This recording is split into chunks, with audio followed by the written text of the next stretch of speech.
Alright, folks. Welcome back. It has been 3 months? 3 or 4 months? Something like that. Which now we're back with our bi-monthly, sort of or not bi-monthly, bi-yearly, or kind of like semi-tri-yearly update to our modules. Usually it's 2 modules a year, roughly speaking. So we're back with module 32. Now, there is a little bit of catching up to do. There was an experimental module called module 31.5. I didn't cover that because the experimental thing ended up being what ends up being a event thing, and I don't usually cover the event stuff. It is called the Slaughterhouse module 31.5. And the reason why I didn't cover it is because it was a pet project, allegedly a pet project by someone who's been shooting the thing, and it was a PvPvE related thing, or PvEVP related thing, and that is not the thing that I cover in terms of content. It took the arena of the, what do you call it? The Moon Dancer chapter, where you had the arena and you fought waves of monsters, and then they try to add like debuffs or scaling stuff that's randomly chosen, kind of give it a little bit of the PvE vibe, the arena PvE vibe, and then it tacked on a requirement for PvP. And to me, I think I've already voiced my concerns or criticisms or maybe even opinions regarding the state of Neverwinter when it comes to consistently entertaining modes that revolve around players having access to a time frame in which you have to negotiate a group for. And then tacking on the, in my opinion, incredibly short-sightedness about, despite thinking PvP would change the landscape of what's already an incredibly exclusive and gate-kept community, that to me, I wouldn't have ended up participating in most of it. So I didn't end up participating in any of it, actually. That was something that I intentionally skipped over. Because one, it relies on forming groups once again, and then two, the PvP aspect, that's it's kind of like kicking a horse while it's down. While it may resonate with, I've been following the Discord chatter and whatnot, while it may resonate with whoever is self-selecting themselves to chatter about it, that is not, in my opinion, reflexive of something that doesn't exist anymore, which is incoming players, right? This game is reaching a kind of a very critical juncture, I suppose, in which are you looking for growth in the game? Because since Dika has taken over, obviously they're using a statistics approach, a data mining approach to stuff. So they're collecting surveys. They've been collecting surveys for a while, and more recently they posted a survey on 4 classes. And I actually, let me make sure, I am actually looking forward to what becomes of that server, because it does involve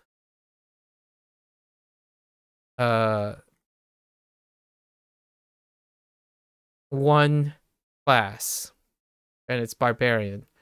I'm gonna be curious if Blade Master and especially the Sentinel would have a change that I would be interested in covering before I basically stop Neverwinter. Now we're, so covered the Slaughterhouse thing. Not a fan. It's a pet project, so I appreciate that they're trying new things, or someone at the development group is trying new things. I feel like it's clearly a passion project because it does demonstrate how out of touch it is, in my opinion.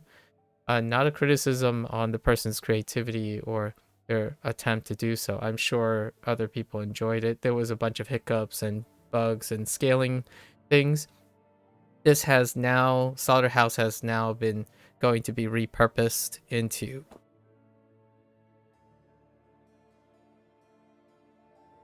in one of the rotating events, like Day of the Dungeon Master and all that other stuff, right? Like recently, well, right now, the Harvester of Nightmares, or Nightmare Harvest, what you call it, is running right now. Maybe it becomes one of those things, and even then, I think I would probably end up skipping it. In my opinion, it's kind of like the April Fool's Day situation. Not in my opinion incredibly proactive in growth. That's a trade-off, because you're either going to be catering to people who have a relentless loyalty to whatever it is that they want to maintain, versus being open to catering to some different directions. And I was open to Slaughterhouse. It's not my cup of tea. I'm not the target audience per se. That's what happens when you take chances on directional changes. It's more like a half measure, in my opinion. It was a pet project that catered to loyalists to me, and that's well and good. However, it's like a dip. Like, either you're already in it or you're not going to get it. You're not going to get with the program, right? So now, fast forward, we're on module 32, and this is more, in my opinion, of the same concerns that I have. It is fueled and constantly leaning towards a feedback that is represented by keeping the game in a direction that doesn't, in my opinion, appeal to the growth or indicate the growth or attempt to maintain the growth of the game. It's consistently trying to run down the path of trying to find some sort of boasting form of accolades that is not tangible to growth, because new players do not find these things tangible yet, right? Your idea is to create its tangibility. What am I saying here?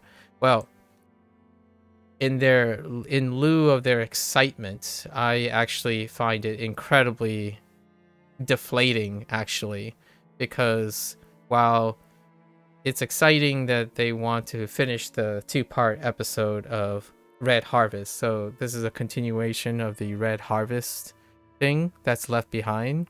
So we return to the setting that I really enjoyed, like the place that they had, but it featured a trial. And now the main feature of this game, of this module, is another trial. And as exciting that may sound for a game that would be thriving and not an exclusive club of people who happen to log in a specific time frame to be able to play the game, and they still released it on Preview Shard as well in order to diminish the length of the longevity of the trial, while they're collecting all these feedback and collecting all trying to situate, right, as the new managers, I suppose, of the developmental direction. This, in my opinion, is not excusable. Not only does it play to the idea that, oh yeah, sorry, guys, this is really exciting, we're gonna bring up another trial, and then that trial is gonna have gated things that deal with having the status that you already have. That, in my opinion, is a great way to say that it's time to quit Neverwinter, in my opinion. Because if you're not already there, this stuff is not exciting, in my opinion. It is largely irrelevant, and it's such a shame.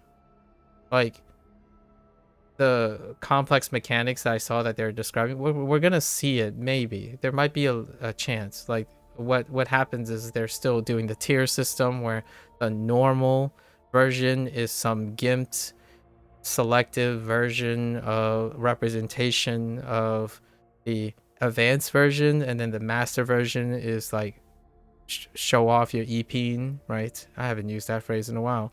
Like show off your aptitude, of which you also need a prerequisite of people to do so in a particular time frame on a live service game in which its population is consistently dwindling. And then your highlighted feature is to basically cater to whoever that already is on board, but then continue to make sure that they are the only people that will be interested. So it's incredibly new player unfriendly. It's myopic because all the feedback is driven by whoever is already established. That excludes me because obviously I'm not motivated, in my opinion, to really see it as someone who wants to affect the developer's direction. I honestly think it would be really wonderful if they continue to experiment. Experimentation is the name of the game to resuscitate long-standing games, not necessarily continuously go down a path and double downing on designs that didn't resonate in the first place. You would honestly, the expectation is if you get feedback, it would go towards a direction that would increase things. But in an old game, a game that has a really established audience, they will likely, in my opinion, be more conducive to provide feedback to maintain the direction of the game or whatever they're used to. That is effectively entrapping this game to the past. If that is what their intent is and they're satisfied with it, and then everyone else who is very vocal is satisfied with it, then that's what would happen. All the other players leave and you would continue to manage your resources with the existing player base. So not only was the announcement that this was going to be another trial, it legitimately made me thought I don't have to cover it. And then they have this whoever's writing the announcements for like Dika representation on online, it's often incredibly apologetic, but it's apologetic in the sense of, yeah, we know what we're doing, but you're just gonna have to suck it up anyways. Like when they introduce trials, they're like, oh yeah, this is going to be really exciting. It's like really high phasic. There's 3 zones, 3 bosses. Oh yeah, by the way, advanced is kind of like an easier version. And then normal is kind of like very gimped. And don't worry, guys. We're still going to do more modules. The next one's going to be dungeon. And then we're going to go back to the normal schedule. That is not compensating for what it has been done. The next 2 should be dungeons. In fact, the next one should cover more than 1 dungeon. That's how you equate and own what you're saying. But instead, it's constantly doing something and then apologizing for it. And I feel like that is a very, very souring note. And I don't know how I feel about it. Like, it's kind of a mixed ambivalent thing. I know that at least for now, there's only one more module, and that is the next module because it's a dungeon. And probably that's the end for me for this. Largely because there's no upside to the direction at the moment. Like, it's buried very, very deep. Recently, Neverwinter's population has, at least the population that I interact with, right, has dwindled to non-existent. So, and the overall population has teetered to the point where there's no recovery because the direction is not for that anymore. There was a time, a little bit before this transition, that some of the measures were taken to make things more exploratory and excitable, Now it's like double downing on the feedback of the most loudest individuals, and the loudest individuals are people who still cling to aptitude, or somehow you have aptitude that is attached to the same audience. Like, there's no aptitude, in my opinion, when the pool of players do not increase. It's kind of like saying you're the best player in a pond of one player, but it's not that extreme right now. But I'm not gonna see the trial. Maybe we might get an advanced trial in just to advertise, like to show what the awesome trial is. But I'm not going to kid myself. The way we're gonna find out very quickly that the way they do the stores, 3 or 4 more different meta currencies to get your loot, still use random loot, excluding key usage. All of that was probably in place, and it's tiered to the point where you play the solo component, the campaign component, and that is a representation of Neverwinter. Free-to-play games, live service games, up in front, the center is the activity you do. Making your highlighted feature a thing of exclusivity is like incredibly not recommended to new players. So like, I haven't been ever more confident that this game cannot be approached from the perspective of someone who wants to try the game. It's not even like, it's a sour note the whole time. Like, okay, oh, I see. So I basically played a little bit, but the real game starts when there are people who basically only play for their own personal satisfaction, in the sense that they want to drive the game developer to satisfy them and not incorporate anything that breaks into new groups, form new groups. It's usually the old hat. So it's like finally getting into a country club and realize that no one there really likes you because they are already all buddied up. So you end up not going to the country club. You end up going down to a very casual bar where you meet people of similar status, and they are all equally open to new ideas, right? This is not that. And doubling down on trials definitely really put the nail in the coffin for me. Like, it's the I mean, others can be excited. I'm not even sure if others are excited. They probably all, the existing people probably all played it on the preview shard already. I already disagree with that type of feedback.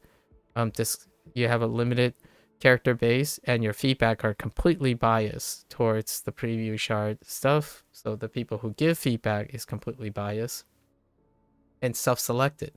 Self-selected feedback is not quite helpful, in my opinion, for long standing games, because they're all self-selected. That means that they're as biased as possibly can be. There's no random sampling for like plays and performances. You can monitor, like, your game can monitor these things, performances based on random sampling, as opposed to constantly providing opportunities to yell the loudest on a pre-selected forum and a pre-selected feedback thing. It's whoever yells the loudest and whoever is more pre-selected to do so. It does not create clairvoyance or feedback on how to make the game more attractive and sustainable. At least in my opinion. It's receding.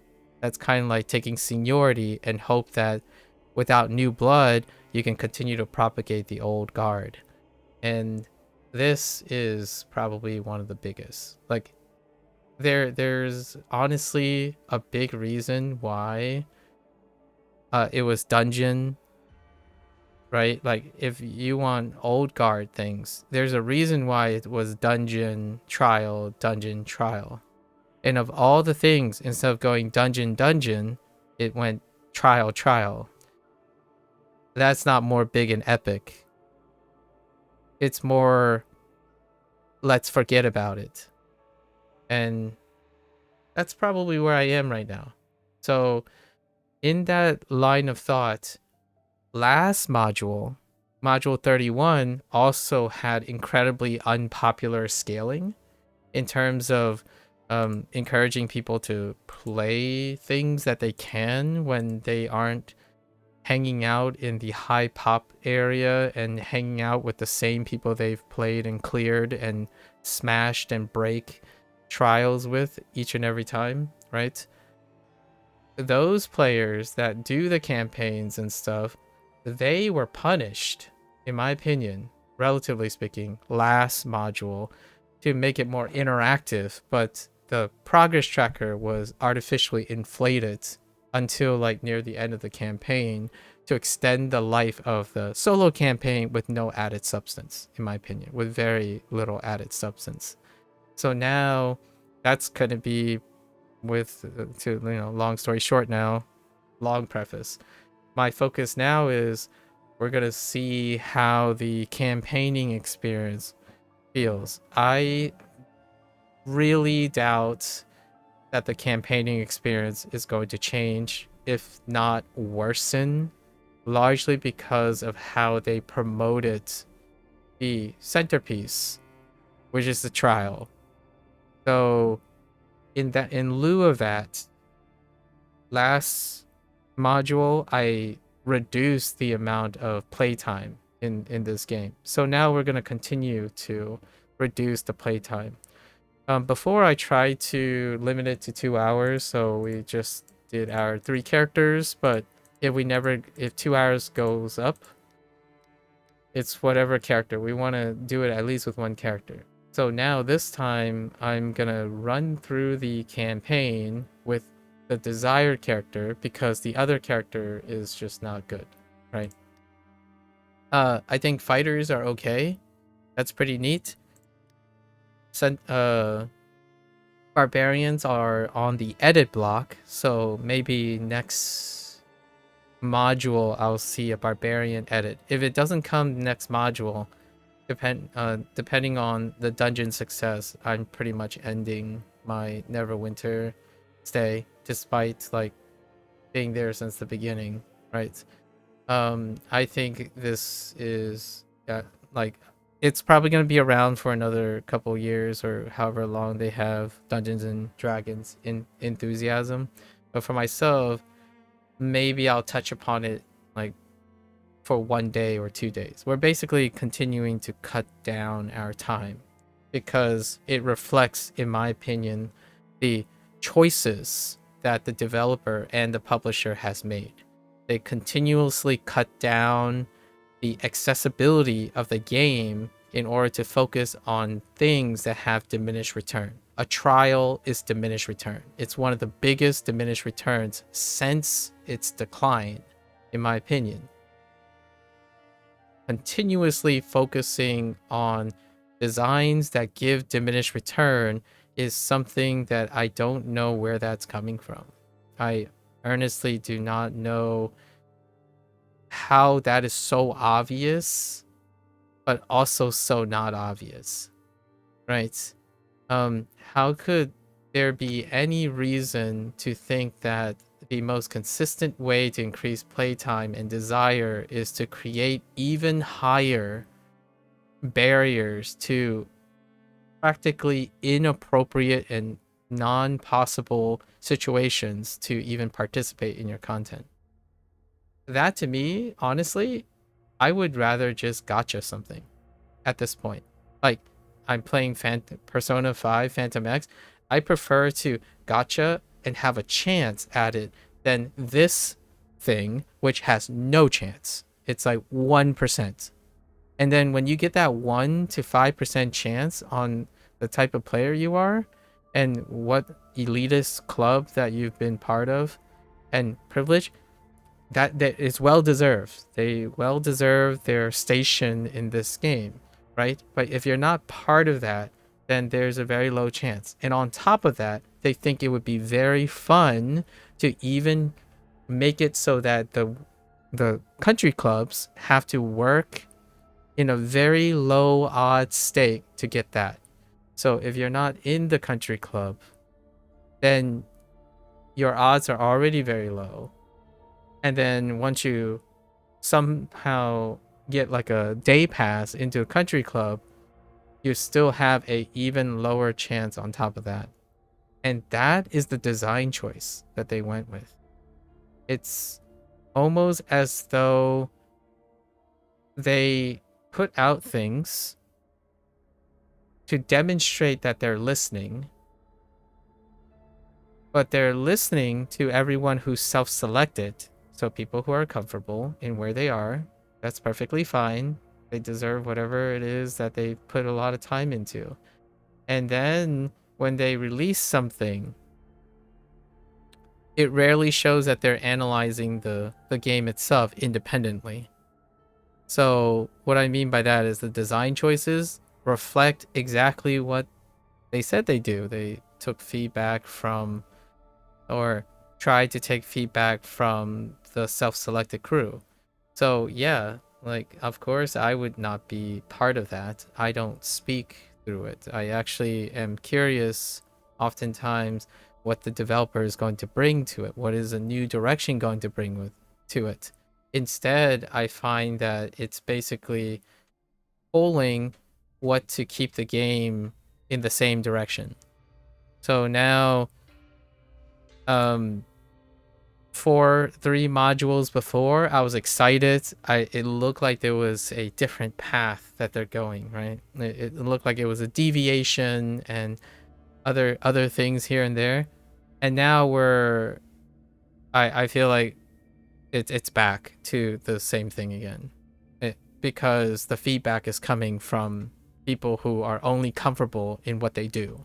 They constantly are in the internet situation of self-feeding their own desires, right? So as opposed to being challenged because of new ways of playing and new ways of approaching something, the challenge is coming from double downing on pushing the limits of the things you invested years into. So of course, in my opinion, it feels very appropriate that the game feels the same now. It feels like the direction is exactly the same. And hear me out. You might be thinking, "Oh no, Maku, you're definitely making this up. Like, there's definitely no self-selection bias for trying to preserve old things." There was a survey for Neverwinter Classic. Like, I mean, I've been in the World of Warcraft. I was part of the OG World of Warcraft as well. But when I saw Classic, that is for another generation. Like, I mean, you can be an old horse and decide that, oh yeah, nostalgia is gonna bring you back to that. I'm not one of them. I'm not a target audience for that. So I can concede to my bias.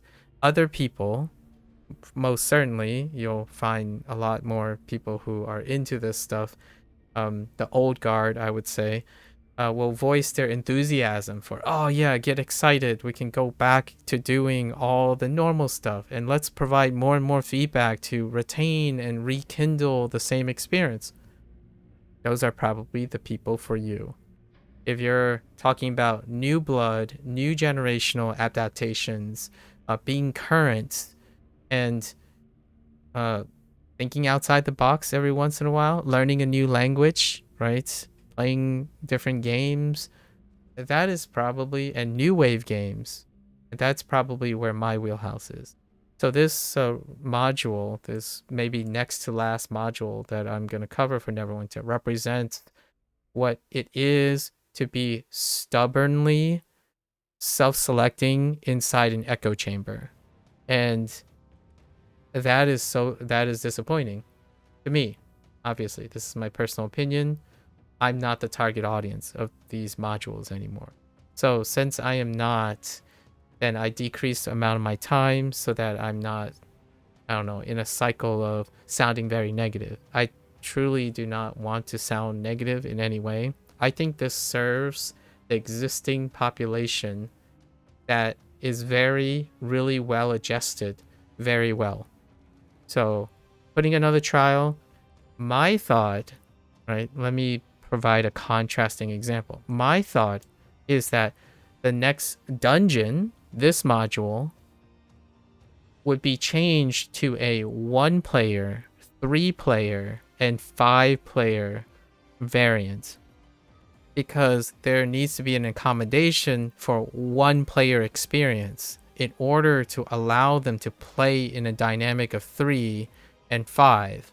But if you double down on 10, the odds are gone. So not only did they do that once now they thought the greatest idea is to do it 2 times in a row. And I can't, like, the dungeon, I don't think there's a lot of dungeon designs that will be remarkable. Solo dungeons. Do solo dungeons, right? Solo, triple, bring back the Trinity, right? 1-1-1, or reduce something, or increase the campaign situation, because live service games are about accessibility. It's not accessible when your main feature is, oh yeah, I don't care about it because I don't have access to it. And then someone would come by and the old guard would say like, well, just get good. We'll help you. I mean, the reality check. They're not going to. Like, it would have to be at their convenience. Like, if I have to be incredibly direct about this, it is rough in a position like that to have to compromise their success ratio for another player. There's not even an in-game incentive for that, right? A quality of life change would be to incentivize newer players who have lower clear times to gain more and reward the people who have higher clear times. So what I mean by that is a quality of life change that would demonstrate to me that they care about the growth of the game would be something like a compromise. You have anyone who has cleared it, as your clear attempts go up, you are rewarded for bringing people or helping people that have lower number of clears. That's a way to incentivize the old guard who sits at the top of everything and immediately become apathetic to it, unless you have to jack up your loot, jack down your loot ratio so that they continue to play it artificially, or you incentivize interaction between newer players and older players. There's none of that. Most of it is just continuously raising the wall. So it kind of reminds me of an episode on Attack on Titan. Basically, you stay behind the wall and you're good to go while the rest of the world moves around, right? And that's kind of where we are right now. So with that huge preface aside, I won't try to bring this up too many times as a lingering thought. I wanted to introduce that thought in the beginning. This is my mindset going in.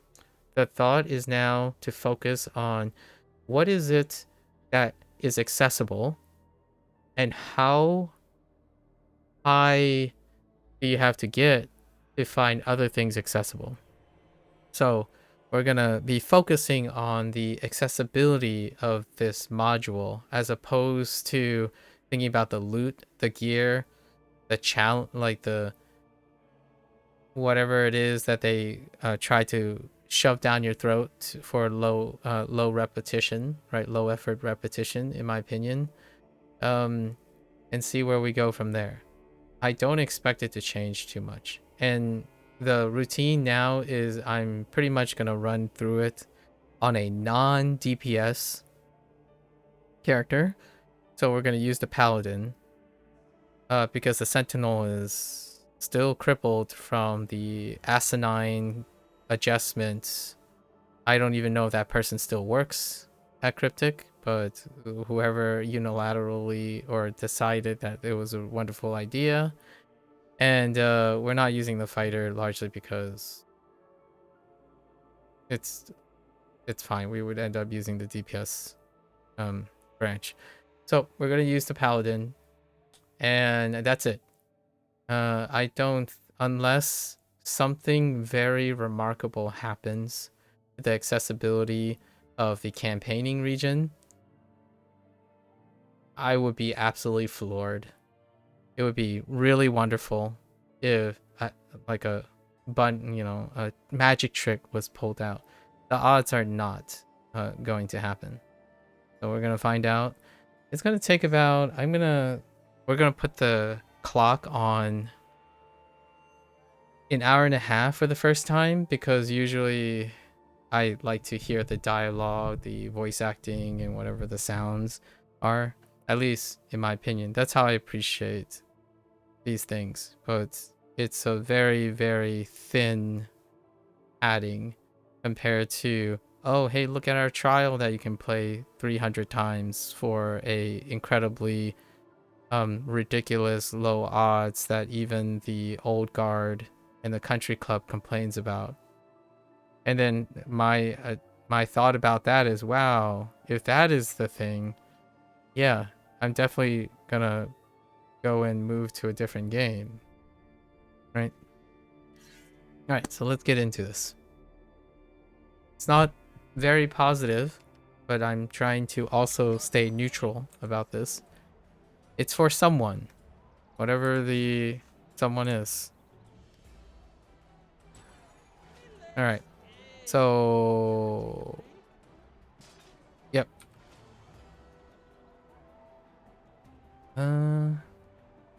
Let's turn the a little higher.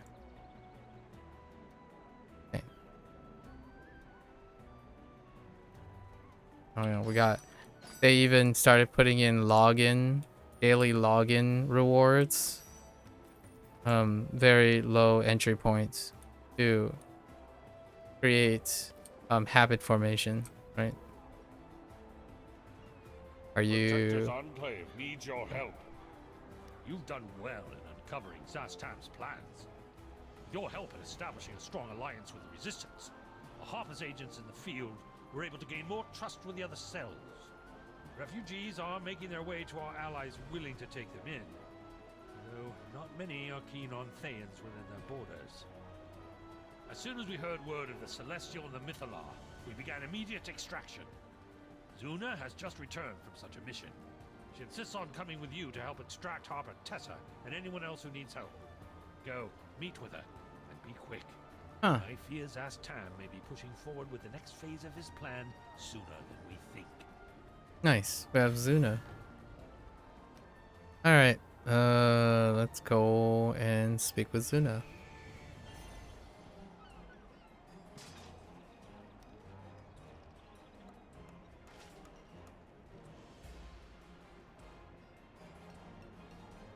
Nothing left on my end. It's been a while, adventurer. You've been busy. Let's cut to the chase. You got in contact with an old friend of mine, Tesser.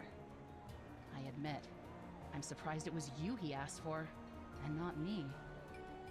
I suppose he couldn't resist working a job with someone like you, considering your countless accomplishments.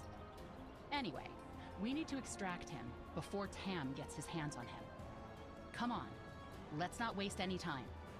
If Tam wants to be a god, things are gonna start turning ugly really fast. Right, we did in module 31 save that basically purified or cleansed that one celestial that was kept in captivity, right?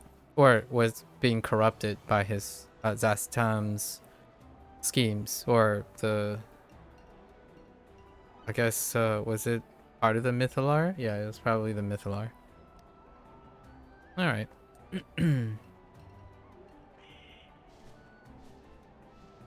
Wait. Where am I going? Oh, we're going back to like the Thay, right?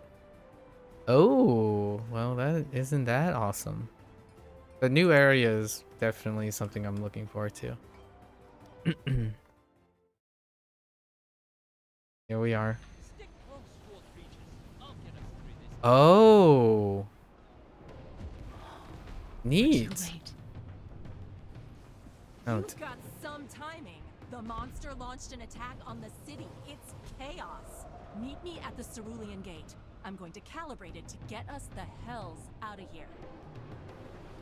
Very neat. Oh, scorched earth. Okay.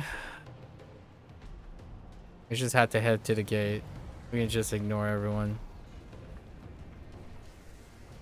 Friendly. Friendly coming through. Nope, nope. Just friendly. Don't mind me. Coming through. What? Okay.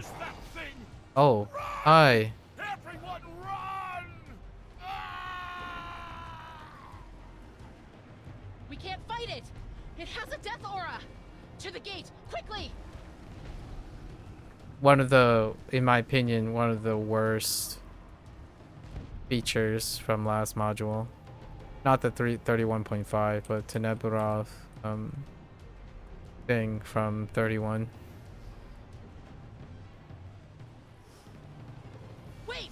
No! Oh, damn these red wizards! They're killing their own people! Alright.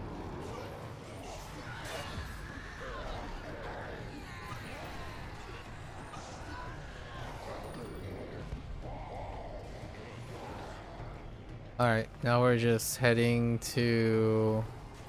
People need my help. Go on without. Head to the gate.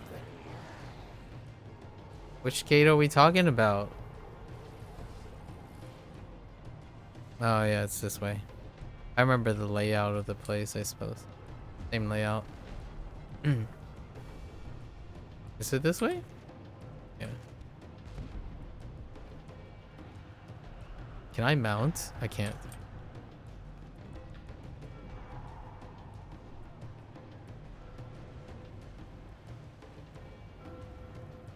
Zuna? Oh, okay. Can you guys not, please? Friendly?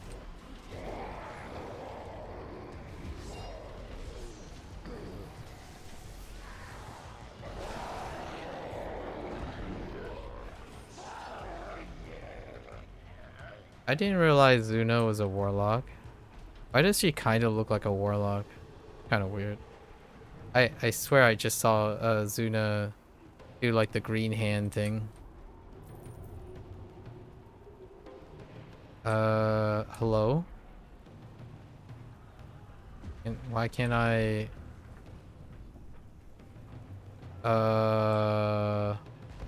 Well. That's awesome. I think I've already encountered it. Hold up. Oh, okay. The trigger was way back there. Amazing.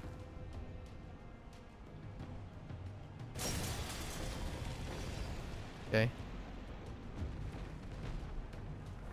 Go! Get to the gate! I've accepted my fate.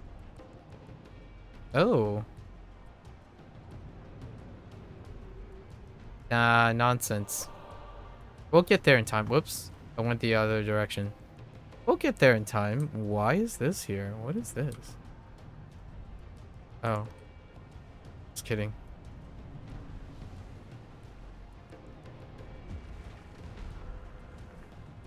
It's okay. We'll get there in time. No worries. Oh, that is one of the... Yeah, that's one of the confidants. That's right. You were sneaking around and helping out. Oh, hi. I bet they're friendly.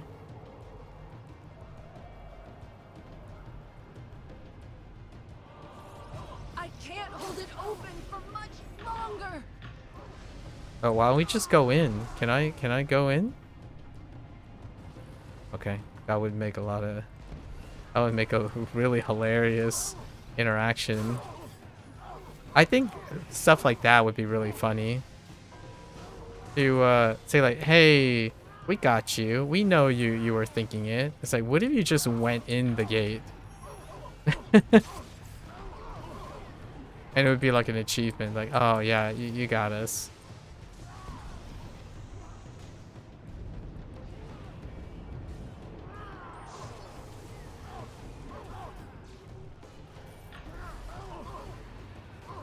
This summoner is really annoying.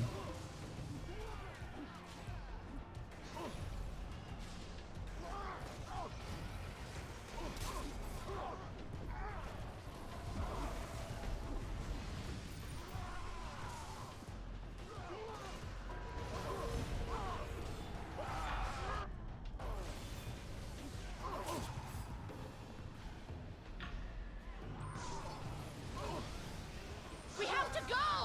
Yes, yes. I mean, didn't have to fight them. We Everyone could just through the run gate, in, now! right? Oh. Wait. Hello? I'm stuck in combat. That's also a thing. Yes. Can I unstuck? Well, this is great. Now we've engaged. Now we've entered another problem. Oh, good. The trigger point was wait. Wow. So I double triggered the thing? No, no, no. Okay, okay. That's fine. We're good. That's a bug. I mean a feature. Sorry. I don't think we can make that joke anymore. Because, you know, it's not really that funny anymore. Doom Vault remains. Ooh. Oh, this is nice. Oh, it's very red.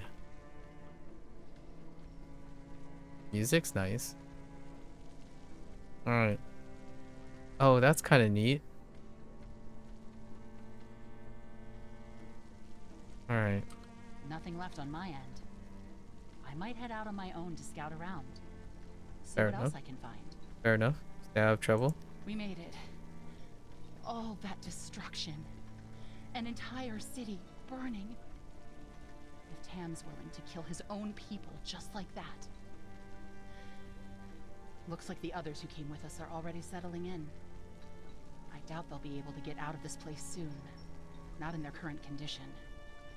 Maybe I can get back in contact with the others. See if there's some way we can help these people out. And hopefully find Tesser. Strange, though. Seeing fans like this. Reminds me of when Valindra first attacked Neverwinter. That's a fair point. Yeah, I'm fine. A few scratches, but we've had worse. Let's get our bearings and figure out where we are. I have a bad feeling about this place. So do I. So do I. Alright. So where are we going with this? We've got things to do. Okay. Let's get them done. Lay First it- things first. We need to find out where we are and see what we're up against. Okay. That red wizard that got us here has to know more. I'll leave the talking to you.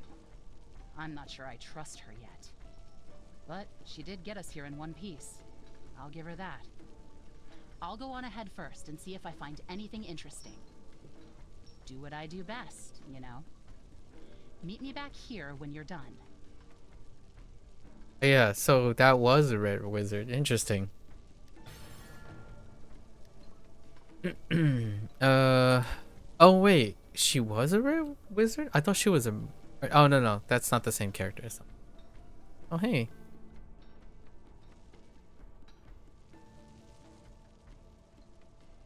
Look, it's nice that you're eager to get things done, but I need a break. Go see if anyone else needs you or something. Well, alright. How you holding up? Ugh, I've been better. Keeping that door open took a lot more out of me than I thought. Okay. Trying to focus on our destination while fighting off wards and defenses is mentally taxing. But we made it. Wait, so... yeah, this is... Oraya Valora. It's the same Valora from last one, right? From the last module. Welcome to the old Doom Maybe not. Vault, Yes. property of Zastam. Now, before you get mad at me for landing us directly in the enemy's backyard, it's the last place he'd expect us. This was rumored to be where it started, a dungeon dedicated to his attempt at ascendancy. It's been sealed off after Well, I don't know exactly what happened, but I do know that it's not in use. At least this particular section. Can't say the same for the other parts. Red wizards have a habit of reviving old forgotten catacombs. There may be a few ongoing experiments and undead wizards about, so it's not the safest place to hide. However, it's the best place for now. That reminds me, I'll need you to set up some scrying stones. We'll need the extra eyes. Man, you're so sassy. Alright, I'll get them set up. It's I've fine. taken the liberty to augment them, so they should last longer than the last batch I gave you. Yeah, so Now that I same. have Yeah, my this is role, the same I should be able to monitor Valor. what's going on around us with relative ease. Have fun exploring. Yeah, I will actually. Thank you. Just a pleasant jaunt around, you know. All the herd, so to speak. Call it out. We'll look at some of this stuff later. It'll probably happen over time. Oh hey, new home for Juma. Juma the Free. Wait, is that Okay. I'm looking at if there are any interesting points of interest. I do like the hub. The hub is nice.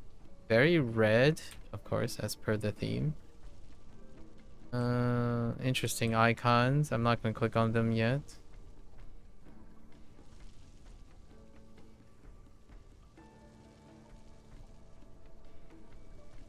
Just looking around here.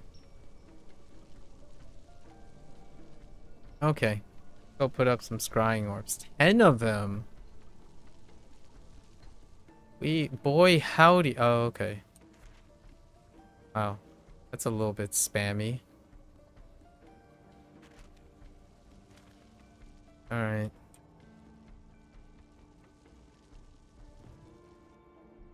It's indoors, which is interesting. Like it's enclosed. It feels enclosed. I like it. It was very outdoorsy in the last one. This one's very architecturally bound indoors. Kind of a nice change.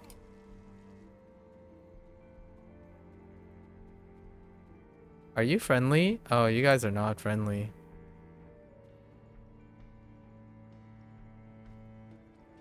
Don't mind me. Reggie, please, don't do it. Do not attack them.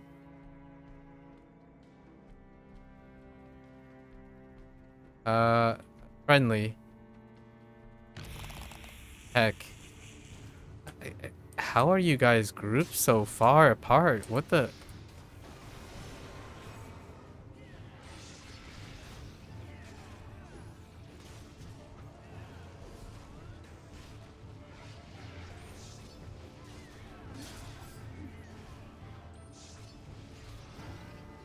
Alright. More stuff. Okie dokie.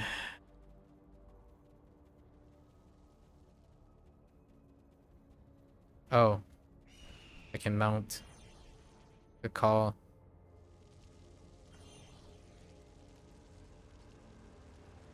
Yeah, like, you want me... here's a great way to demonstrate... Whoops. Demonstrate what I mean by player base, right? Oh, actually, it's pretty good. It's still pretty decent. Well, actually, what time is it? Oh, it's 11 p.m. That's pretty decent, actually. Pretty decent number, sort of. I was gonna say it's probably half that of the previous, and then the previous before that, and whatnot. But maybe I'm missing something. Fingers crossed. I'm surprised that there are more than 100. Let me see again. Yeah, more than 100. Can you guys nod, please? Thank you.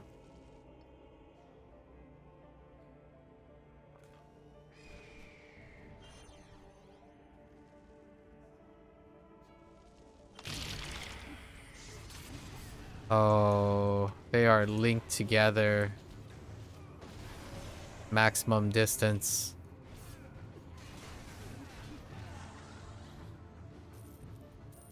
Oh, we can open the new lockbox. That might be fun.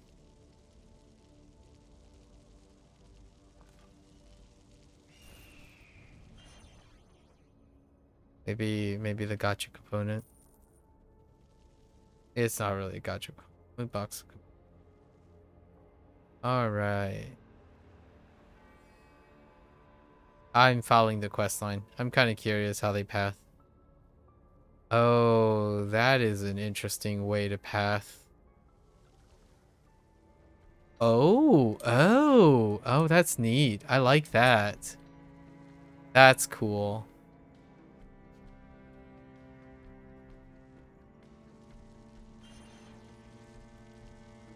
Illusionary walls.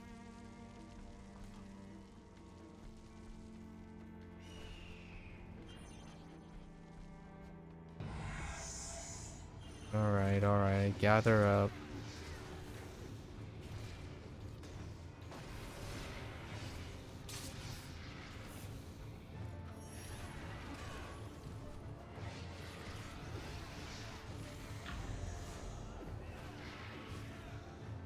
Okay.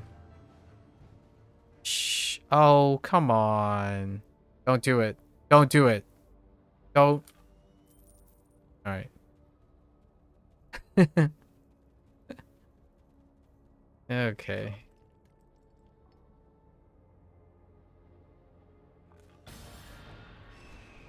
All right, let's head back. Take the scenic route back. Ooh, I see some grappling hooks. Oh, we're gonna get a grappling hook. That's a return. From the Dragonbone Vale. All right. The Doom Vault. I've heard of this place. That means we're near Thaymount. Hiding right under Tam's nose. Risky, but it might actually work. Not to mention, he tried to become a god here once. So there has to be something here that we could use to give us an edge. Convenient. There's the grappling hook. While I was scouting ahead, I found some old grappling hook posts, which is odd. I thought Thayans would just use magic to levitate or something. That's a fair But point. no point in looking a gift horse in the mouth. Yeah? This place is so old and abandoned, it's falling apart. So much for Thayan architecture. Anyway, I have some tools we can use to fix these up. All right. They should make traversal easier. I've marked them on a map I found. Here, you get those fixed up, and I'll handle the rest. All right. I'll do the legwork and you take all the credit. All right. I'll be back in a jiffy.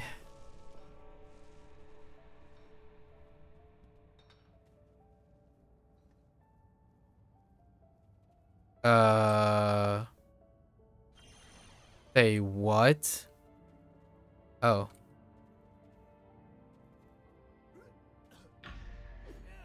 Wait.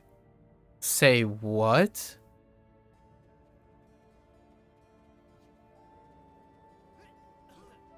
What? Okay. Am I... Wait.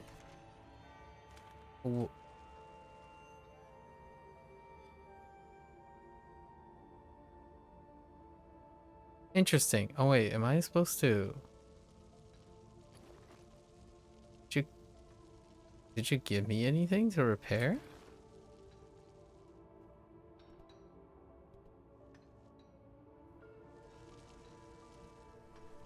Okay.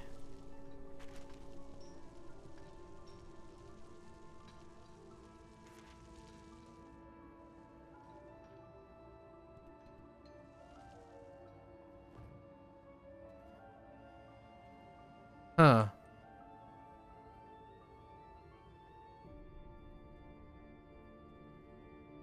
Are you suggesting that I...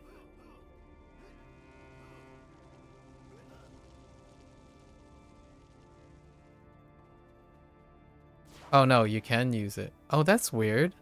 It didn't work the first time.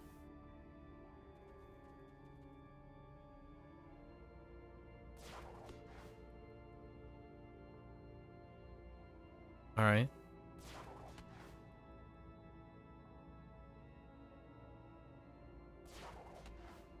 Oh, this is neat. I like this. Oh, there's even little. Oh, okay. I like it. Oh man, the layout of the area is awesome. This is so so more interesting. So much more interesting. What the heck?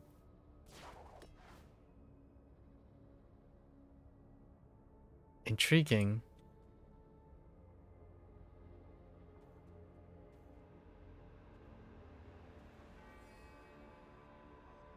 I don't actually know what I'm doing though. It says repair a grappling hook, but clearly I'm using a grappling hook. I'm not quite sure what is going on. Go back up here.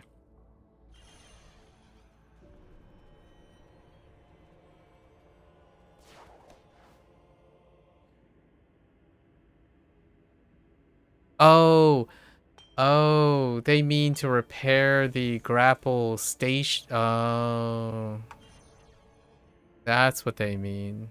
Wow, that wasn't. I did not compute that. I could not compute that logic. The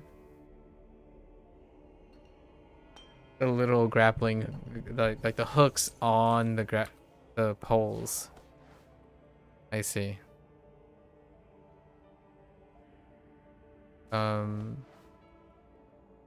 Is this not one of them that I want to repair? Okay.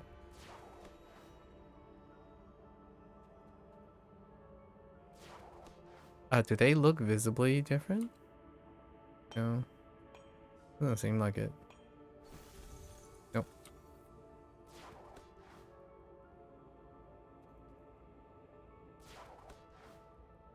Cute quest though. Ah! I like it.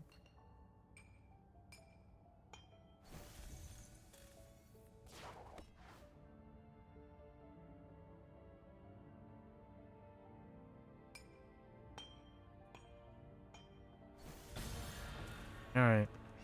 Let's head back. We'll do TP. Oh. You have to switch. No one can stand against us.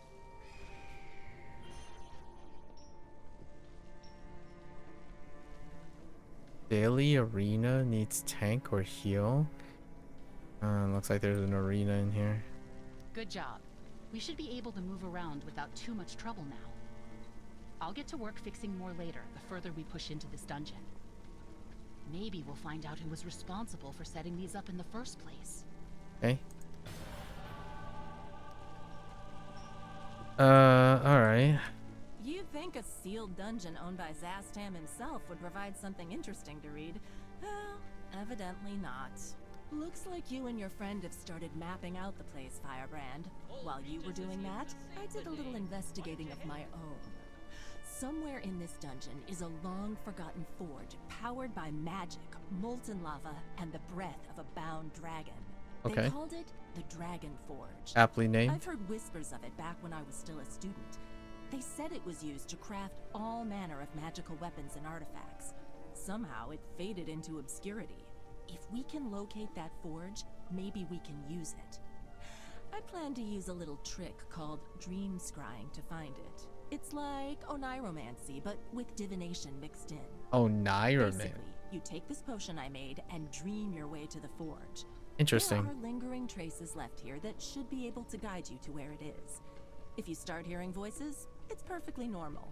Unless they start ideating your demise. Ready? Yeah. Yeah. Oh. Okay. We just do it now. That's cute. Oh, you know what would be a great idea too? Time mechanics. Like having the map change. Oh man. It's opportunities. Intriguing. I see you, Dreamwalker. I know what you seek. This is from what'd you call it? Velosk? or the last mechanic where you're spirit wolfing. Okay. Very neat. Almost there. Just a little further. Oh, I'm a panda now.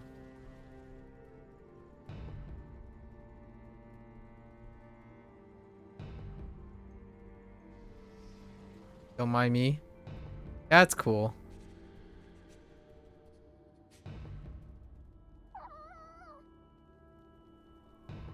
I didn't make that noise. Behind the door, we slumber. Oh. Awaken Ah. So he... Okay. Okay, I got you. I got you. I understand. How do we return there? Suna? How do I get there? Okay. Oh good, you're neither dead nor drooling. Thanks to you, I was able to pinpoint where the forge likely is. I'll pass on the information to the minutiae and see if they can dig their way through or find some sort of passageway. This might take some time. The minutiae is a funny name for the halfling clan. Whilst you were dreaming, I found out that the forge can also be used to refine and upgrade existing artifacts.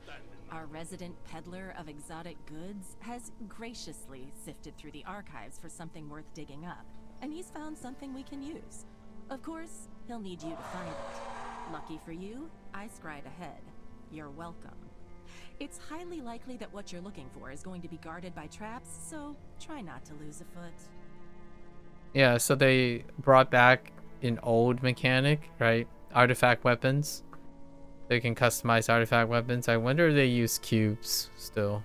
So repurposing the cubes. We can look at the artifact weapons at some point.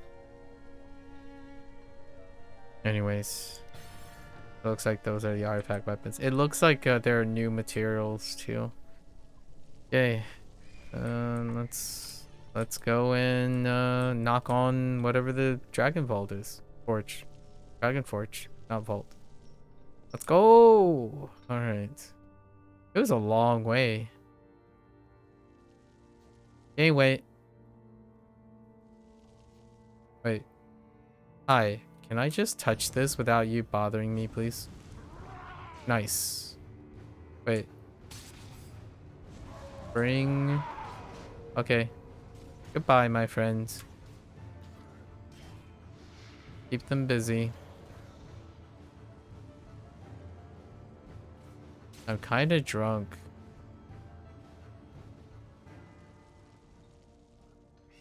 Alright, cool. Alright. That wasn't so bad.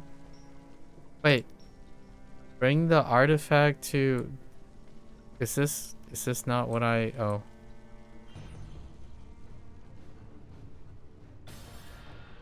Okay.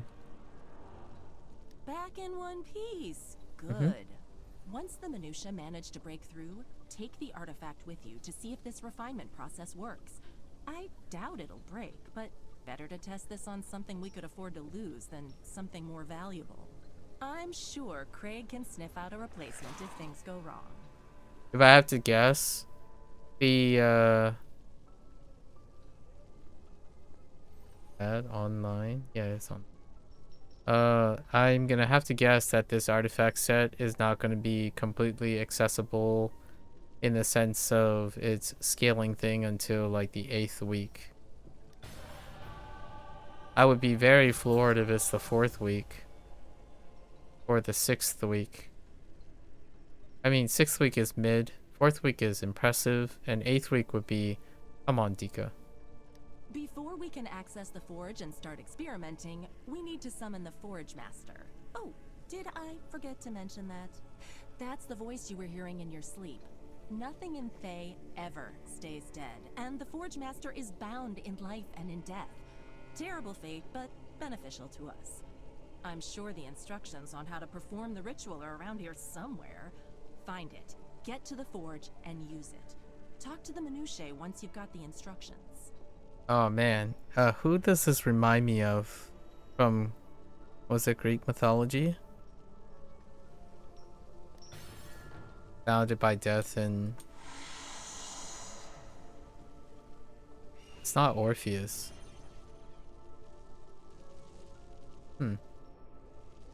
Greek Roman mythology.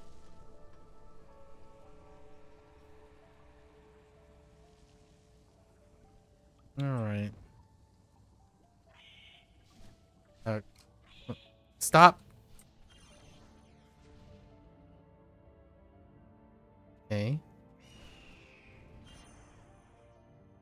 That always sparkle blue like that?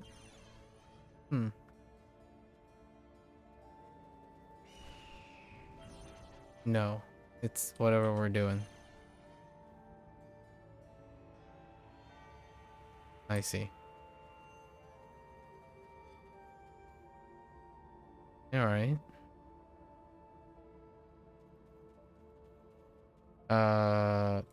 Okay.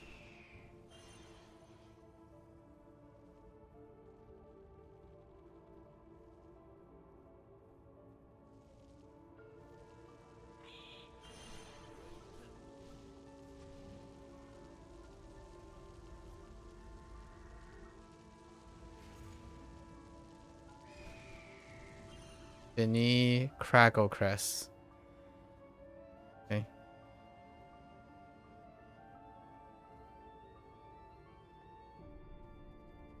Getting back.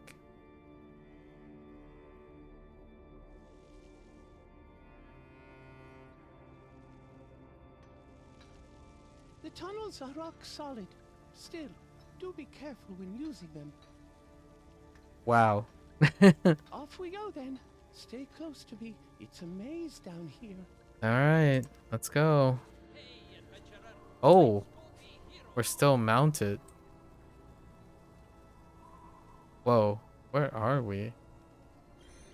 Okay. Raise the T-pose. We're T-posing right now.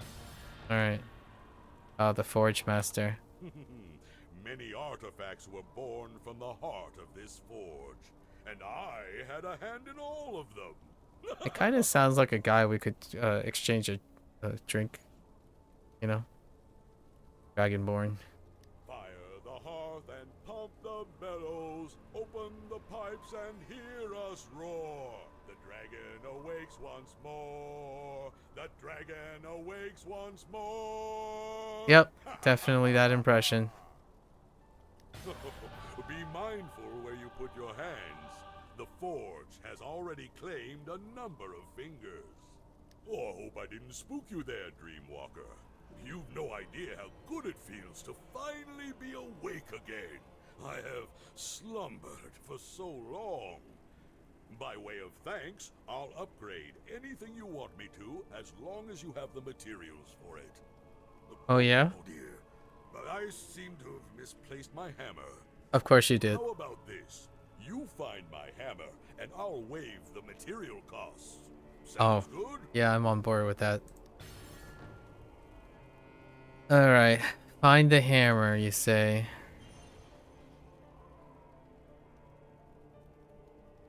Okay. Wasn't expecting to immediately leave that area in that way. Find hammer. Somehow I magically know where his hammer is. That's okay. Inexplicable path of exceptional perception has led me to the location of the hammer with inexplicable precision. Wait, I should have went from that other location, huh? These guys are pretty friendly. Yeah, they look pretty friendly. We're okay. Don't mind us. Okay, this one might be a little choppy. It's fine. Wait, are you telling me that the hammer was in his... Wait, Are you telling me the hammer was in the location? What? What?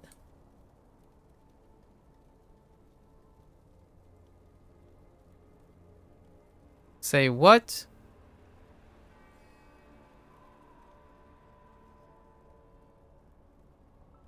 Hmm.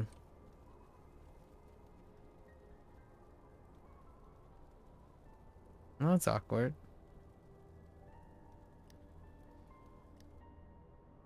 Hey, adventurer, let's go be hero. That's not what I wanted to do.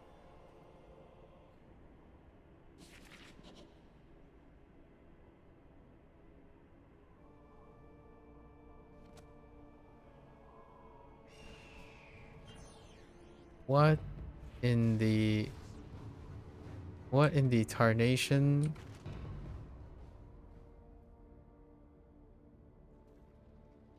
Oh.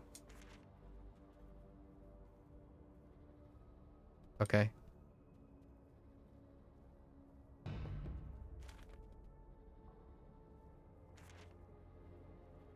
Well, I guess we'll just take the scenic route and look around for a little bit.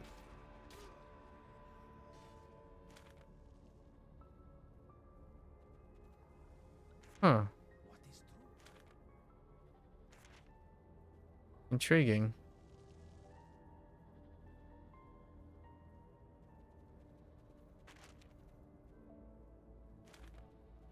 Well, that's where it's pointing, so...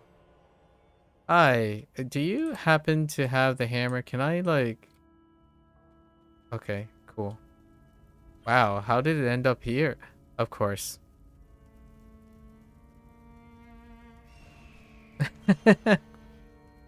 Well played. Well played. Oh, this is cute too. Quest design. Awesome. Very cute. Alright.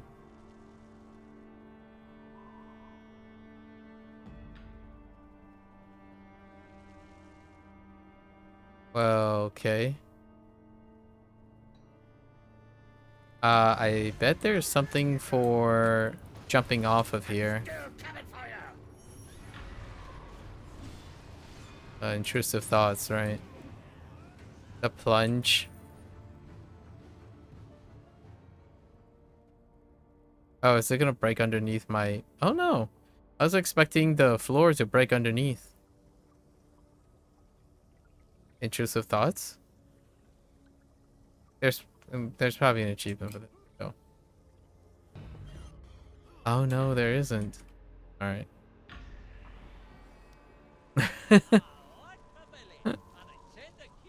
I mean, the place is called the Plunge. Ooh, oh, wow. Heroic encounter location. That's wonderful looking.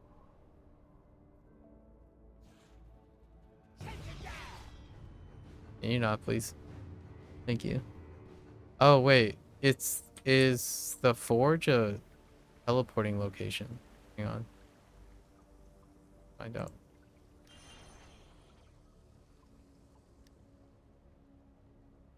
Yes. Alright. Upgrade both. Oh, yeah, alright. Sure. Can you, okay.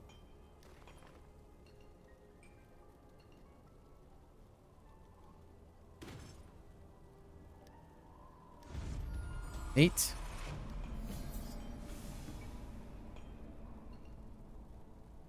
Can I please... Do I just replace it? Okay. Alright.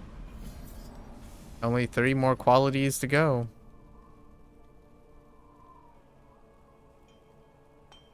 Oh.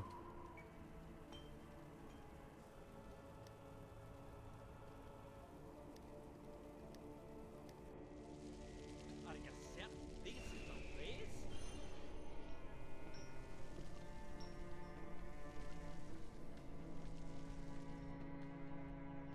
Wait, why is that pointed in a different direction?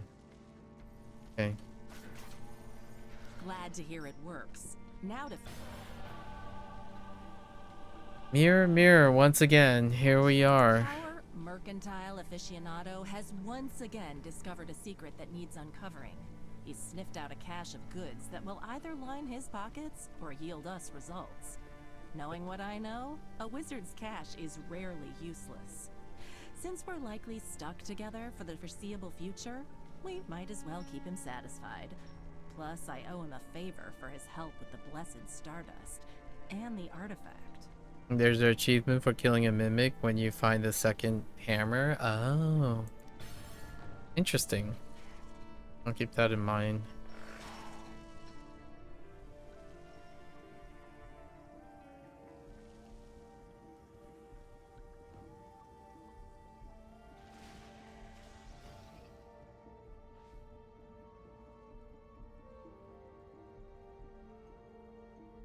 Friendly. Don't mind me. Friendly. Friendly. You know what the little glowy lines remind me of? It reminds me of a gamer's room. We just walk in's like that's gamer red. Like an LED light strip. Can you? Oh, this is neat. I like the illusionary wall stuff. That's very neat. Oh, I have to answer the mirror's first question. Alright. But his misfortune to the Zulkir known as Zastam. Interesting. Was I supposed to read that thing to the right? YOLO. What happens when... Oh, okay. Hang on. Nope. Oh, wait. Maybe it's... Interesting.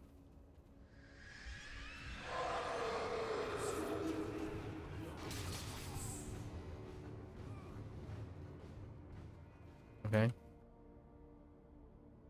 Speak of the one true way to domination. To subjugate all beneath my whim, only pragmatists prevail. What? Alright, it's fine. To dictate the order? I mean, that's fine too. I just figured it'd be something like that. If you could see anything in me, what would it be? Oh, the key to my extension. Yeah, okay. Take the strange bookery. Okay. We got a booksicle. Alright. Look at that gamer red. That is some nice LED strips.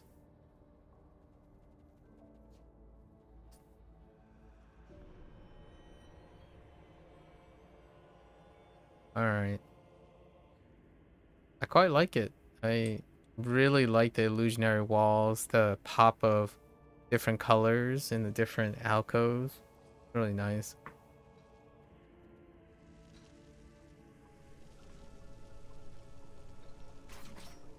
A book bound in human skin. How typical. Oh, really? Huh, that's curious. The Soul Collector. And the title drops. Harvest, Red Harvest Part 2, The Soul Collector. Okay. The text is warped with an arcane encryption, but so are most of the books around here, and I'm somewhat familiar with the script, so I've already started deciphering what I can. Let's see. It's incomplete, but it looks like either a riddle or a prophecy. Something about the Soul Collector casting a long shadow. The master over death finds his due. His due? His ascension, maybe? Sounds about I right. may have deciphered that incorrectly. It's not clear. I'll keep at it. Maybe something in here is the answer to defeating Sastam. Chop chop.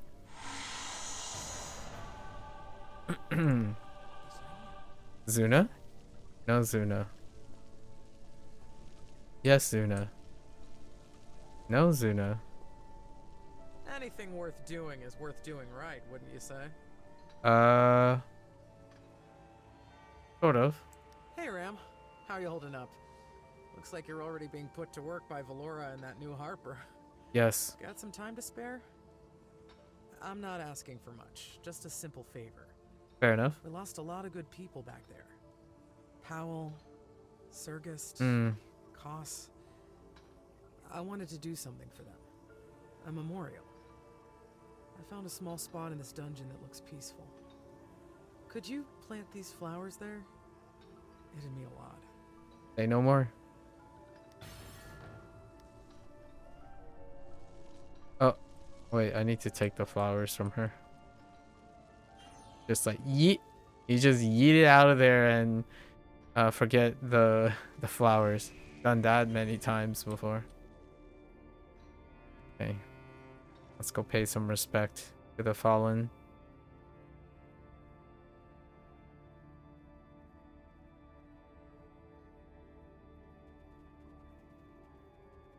What's the... Gustav. This is what it's reminding me. Gustav, I tell you. Can I just go straight up this? Oh. See ya. Rest in peace, Gustav. I'm talking about Claire Obscure. His resting place is pretty solemn. Oh, yeah, that's cool. That's really neat. I really like this like contrast with all the red. There's places of hope and like mystery and whatnot. They color coded it. That's really neat. I think this is wonderful, using environmental lighting as opposed to having to rely on some very difficult to see sparkling lights. Although the red and the darkness does help with it popping compared to other...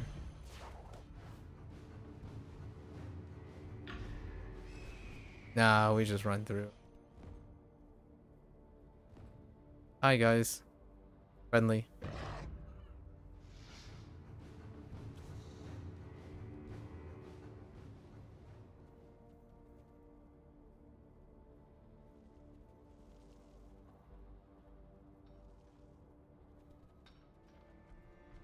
All right. We're back. Life would be a lot better if I You got those flowers planted? Absolutely. I don't know if you knew, but those flowers meant something to the Resistance. A nameless resistance means nothing without a symbol. And small blue flowers growing amongst a sea of blood and death gives you just that tiniest sliver of hope to get through the hard times. That and a good drink. We'll pour one out to the departed when things are a little less hectic, okay? Thanks, Ram. It was a really touching great burial grave. Very effective. Zuna? Now that we've established ourselves a nice base of operations, we should consolidate what we know. We've got different groups and factions sharing a space, and I doubt they'd talk to each other. The only person who has a relationship with everyone here is you. Mind going around and asking for an update? Talk to the others. Alright. Let's go for it. Who's first on the list? Huntress. How's everyone with the resistance? Uncertain, but salvageable. With Koss gone, there's no leadership, and the survivors are trying to figure out what's next. Mind you, they're not helpless. Most of them have been doing this for years, and they're slowly getting back on their feet. They just need someone to point them in the right direction. That aside, they have been coming to me with reports about the goings-on in the vault. If I hear anything interesting, I'll let you know. Koss is a guy that was through the orb, I think, was the name of the cost guy, and he got turned in undead. You kind of find out that he got turned undead. I don't think it's the name of the guy that was the halfling that you were haggling with. Pretty sure it's cost the guy in that encampment. Now you find out his untimely demise.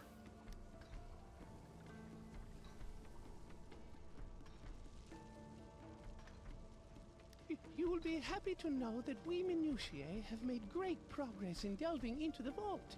Lots of small nooks and crannies hidden away from prying eyes. We've also started clearing out pathways for you to make travel quick and quiet. Why do you sound old and tiny at the same time? Kind of adorable. Thanks, Vinny. Alright.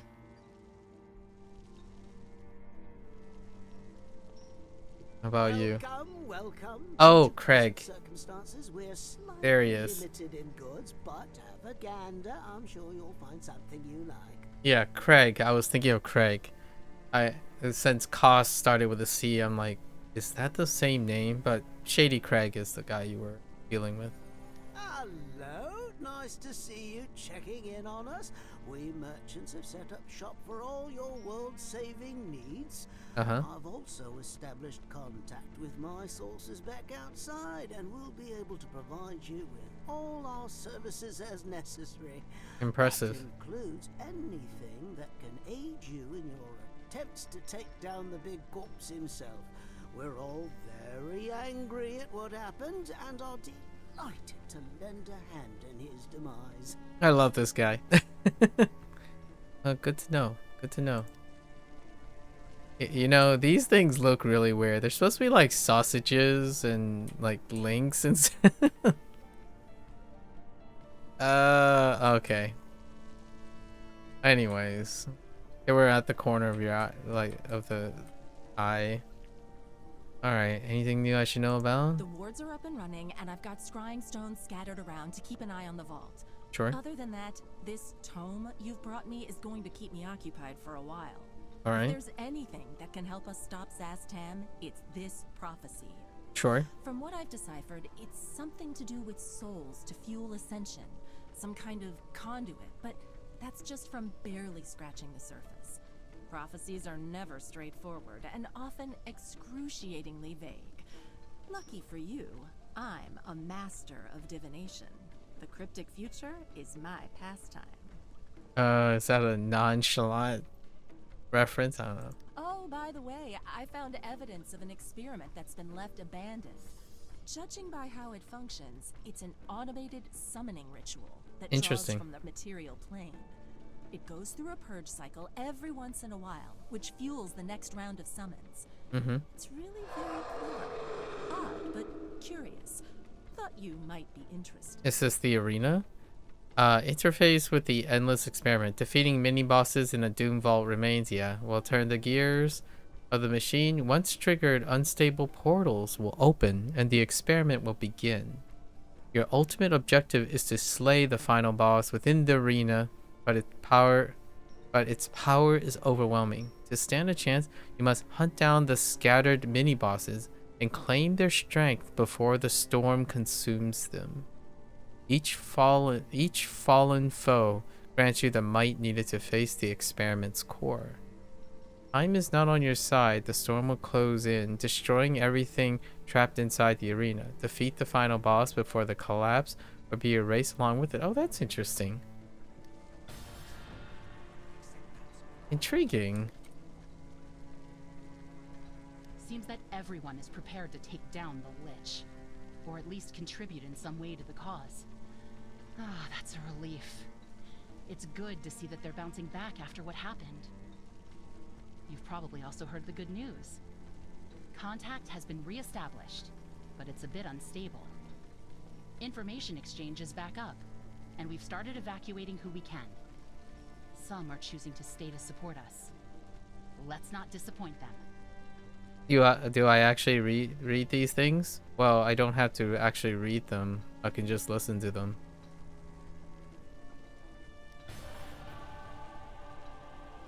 Danger grows, adventurer. Places like these are a hotspot for Our evil daily activities and I've spotted tracker. a lot of foes and other problems we'll need to deal with before they get out of hand. Let's head out there and try to make this place a little safer, shall we? Okay. And then is this our heroic The wizard encounters? described some active dangers you'll want to investigate. We might be safe for now in these parts of the vault, but it could be better. Contribution distribution. Experiment, the Red Oh, the Wizards endless abandoned experiment thing. caused issues as expected. While it's supposed to siphon its own energy and self-regulate, that doesn't seem to be the case. From what I heard, it's been drawing power from other sources in the vault. That includes us. We haven't got the time to properly dismantle it, so you'll just have to go and directly contribute to the experiment. That should get things stable again, at least for a while. Okay. What is this? Okay. Alright. So. Intriguing. Play the Everborn.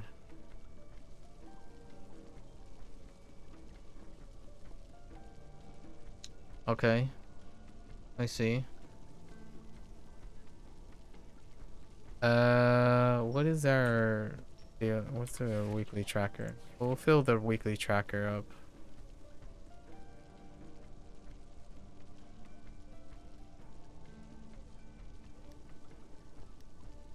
$45?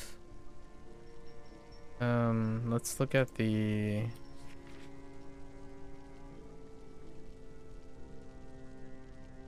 what was the thing called?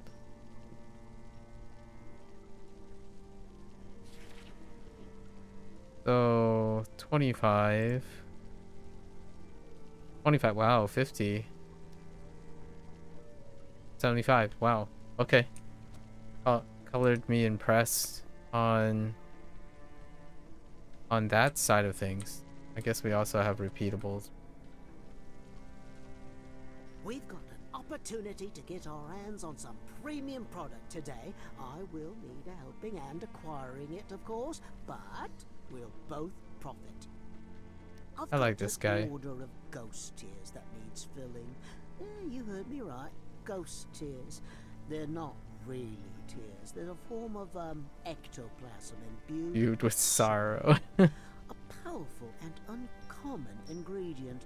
I thought I might ask if you could help me fulfill this order. I'll make it worth your while, of course.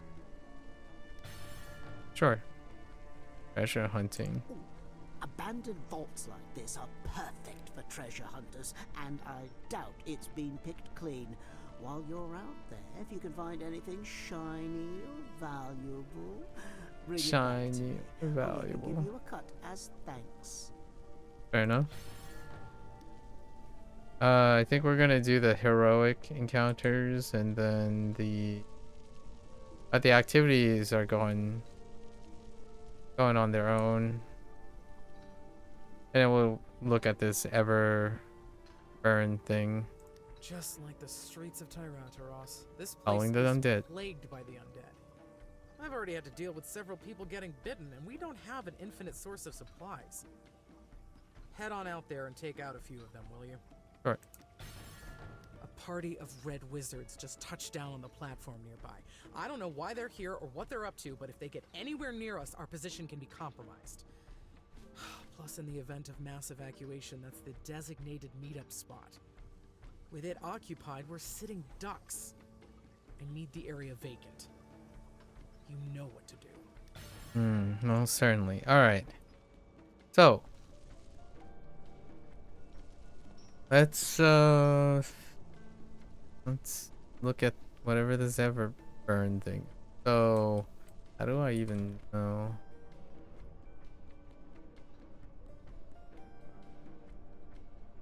Oh, let's do our heroic encounters. Let's see what they're like.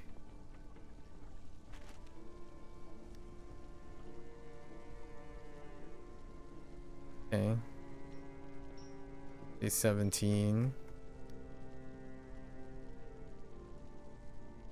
I see 3.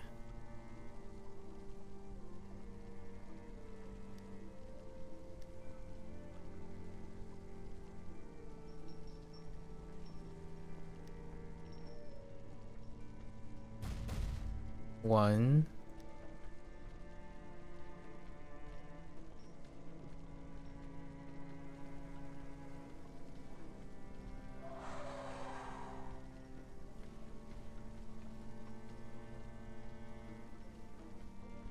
We will halt.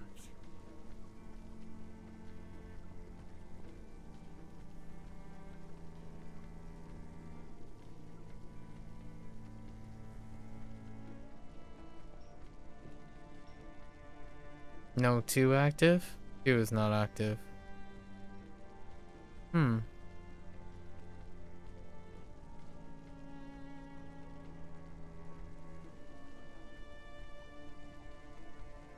Someone's asking about close to experiment. 5.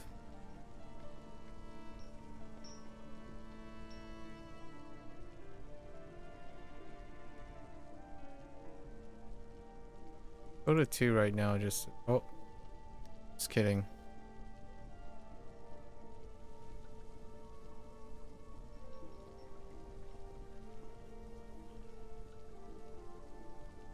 The joys of a small instance.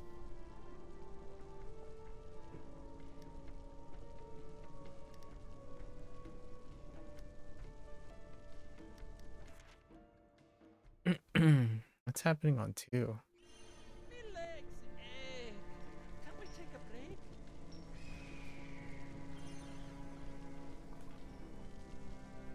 Nothing is.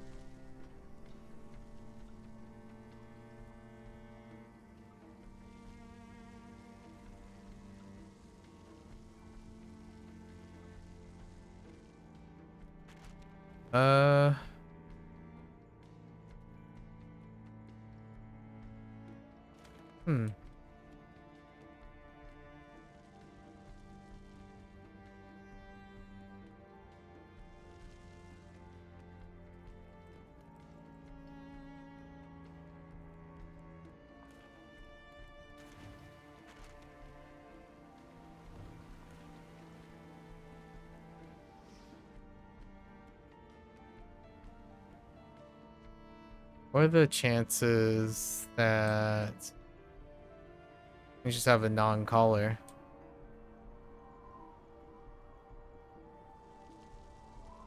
The chances are slim.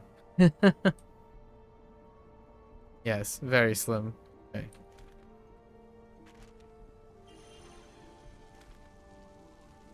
Tempest Gaze Sigil.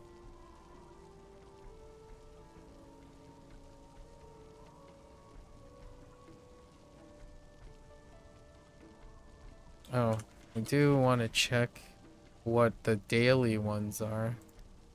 Or daily ones. 5 each? Okay.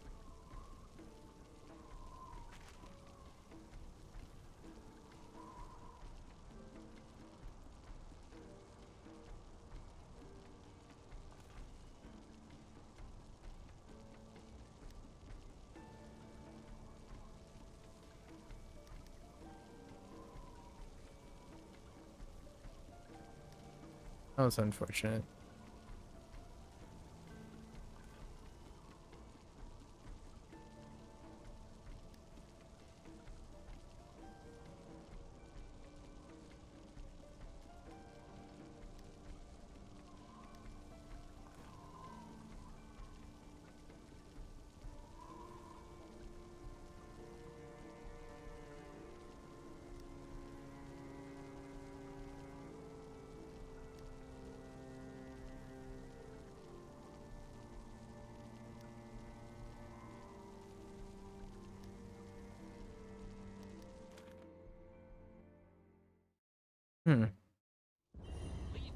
I might just do repeatables. Okay. Behold the light, for it makes weak the dark. Interesting. Night Warden. My will stay. Oh, there's Savvy. Rest your weary head. I see.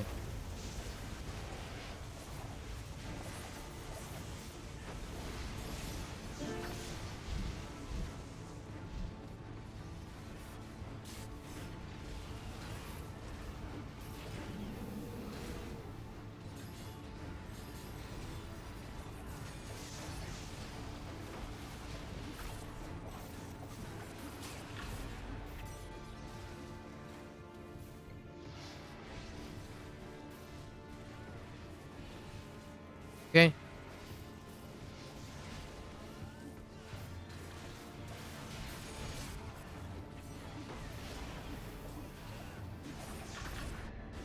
Haven't played this game in a few years. Is the learning curve intense? No. Well,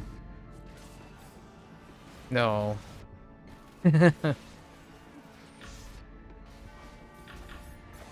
I mean, safely, no. Conservatively.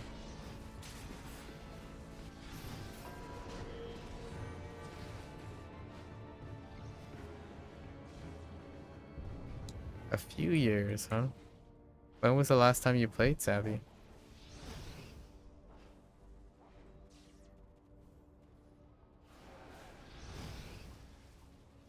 Anytime now. Come on.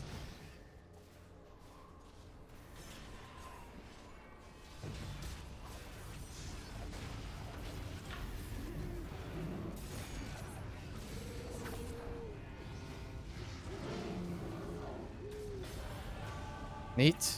40% for a hero, major heroic encounter. All right. Nexus. Which way is next?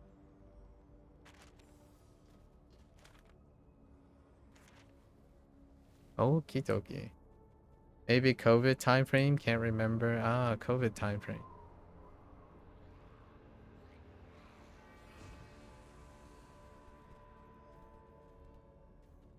Yeah, no learning curve.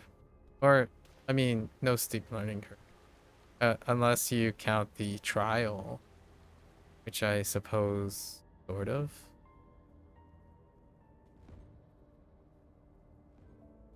I can't really comment on that though at the moment.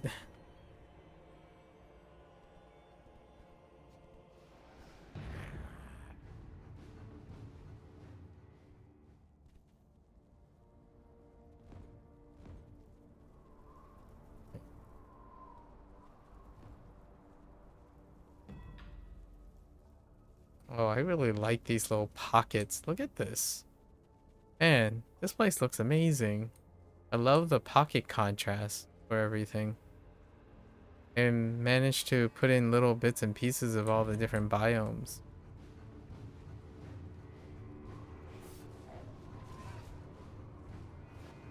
Oh, oh, okay.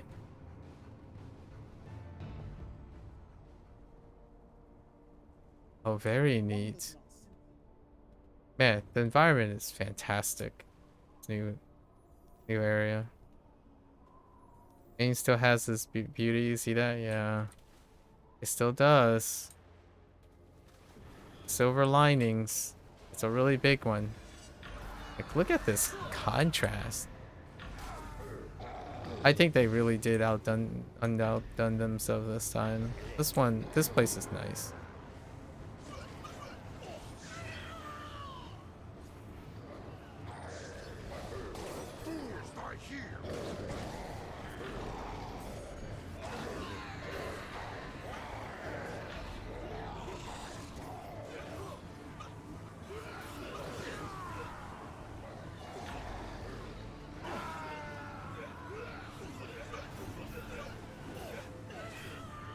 Alright. Man. What a place. All the heroic encounter arenas are definitely standout pieces. It's not, it wasn't always the case, so this is pretty great.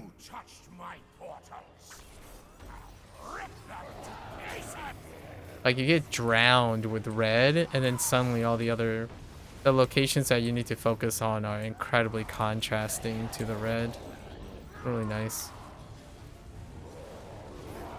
Not always the case, obviously. Not always the case, but this map is wonderful. Very delightful. Alright. We need... Where are we going next? I don't actually know where all the heroic encounters are. It's first day. Guess we're heading to... Or are we heading to... Venom, or are we going to... It might change this. The person might change their mind. I'm a sucker for green. Look at this place is pretty neat. Little biome here. Spoofy. I guess we are going to Venom. All right, cool. Ugh. What is this nonsense? Okay. Yeah. Wow. Look at that contrast.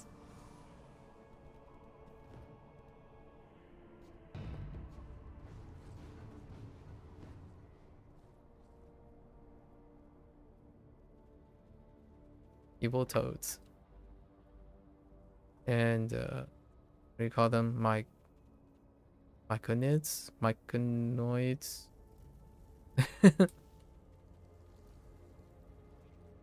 Yeah, and then they stuck in the orange for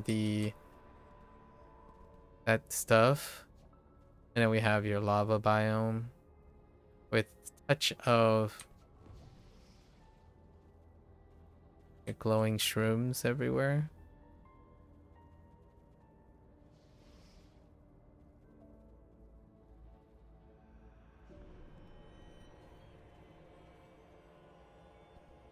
This part, the burning pillars are a little big.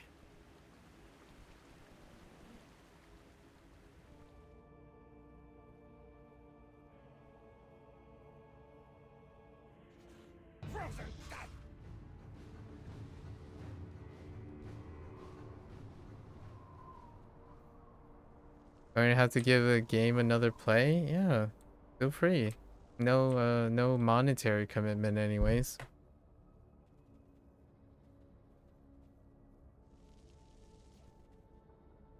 Spooters. Alright, here we are. Oh, there is a campfire right there. Oh, look at this. Man. I am like this map is great. I think it's probably the most impressive so far.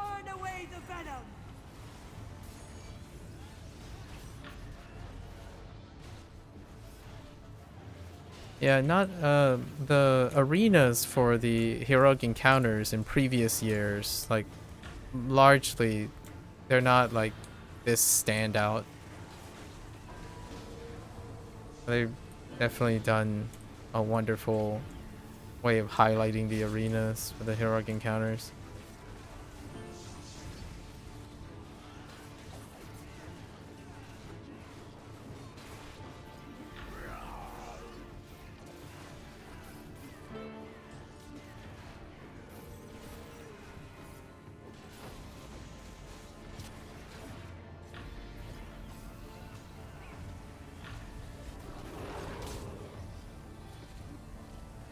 Survive the onslaught. Okay. This is a timed one. Are those booby traps? Oh. Yes.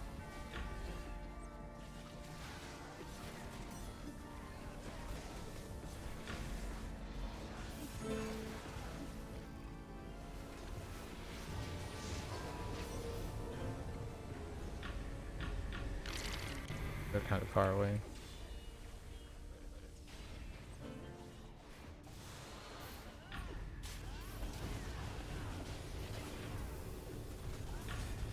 How?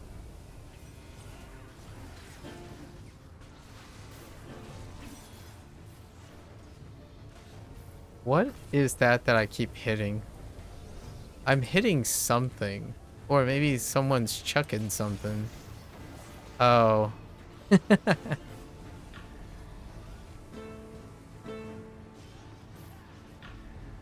have a bard.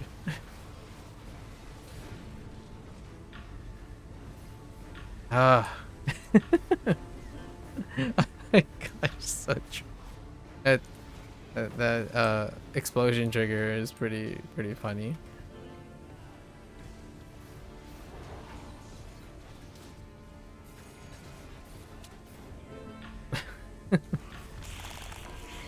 Okay.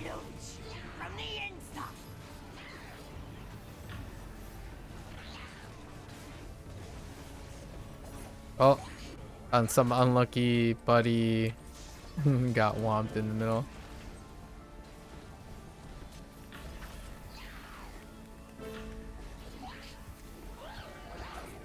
Okay. Was that a... Yeah, that's a hero. That's a major heroic. Alright. So now, let's head back. Now I gotta figure out how this...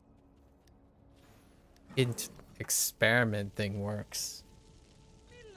I'm kind of curious if anyone's doing the experiment. Probably not, now that I think about it.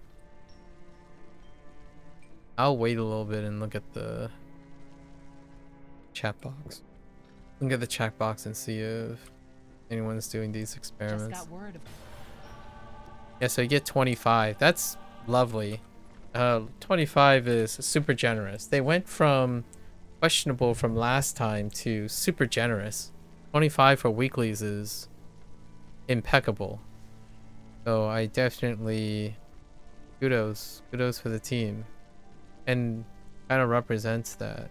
What else do we have? And I did clean up one, so that's it. And then now we're gonna look for whoever is running an experiment. I wonder how... we probably can't do experiment until the second week, so we'll just skip the experiment and see what it is next week. For now, yeah, I don't see any chat for people running experiments. I mean, this bar is, at least this instance, this bar is not moving. Yeah, so let's do our repeatables. Let's look at how good the repeatables are. There was one repeatable that overlaps with something.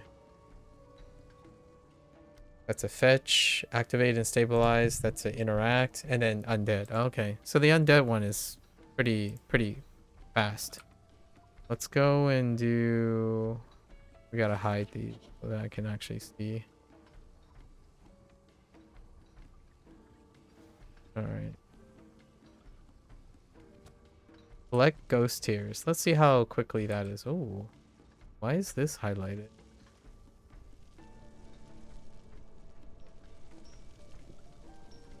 Oh, and she has repeatables too. So we immediately get 6 repeatables. Pretty generous, actually. That talking mirror is leaking magic that's interfering with my spells. I'd smash it if I could, but we don't have the luxury of determining the consequences right now. Plus, it might have other important things hiding inside it. Can you deal with whatever it spits out? That tends to be what happens. Magic is... Okay. The wards I've got set up outside need reinforcing. I'd do them myself, but I've got my hands full with the ones in here. The process is simple and straightforward. Just follow my instructions. Well, go on. What are you waiting for? Alright, so it's 6, right? So what are we at right now? Even without you doing the Everburn thing or the experimental thing, it would bring us up to... Okay. Intriguing. So it would be 75 from weeklies right now, and then you do 25 and you have 6 repeatables. That's pretty much right from week 1. That's a really nice way for the pacing. So you can get it with one full clear on return. Pretty nice. The activities are probably going to get completed while you're doing it. I just saw the activity was already at 39% or something like that. Let me check. Oops, where's my journal?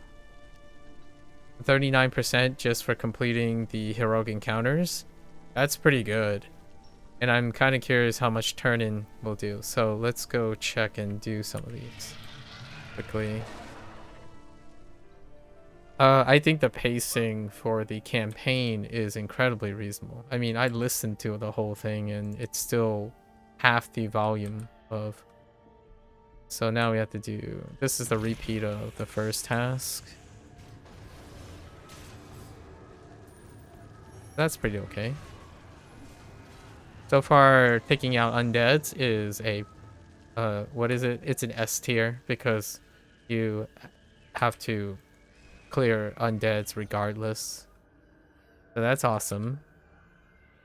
And most of these things are considered undead. Yeah, even in the early areas. So that's really fast. And this one is S tier.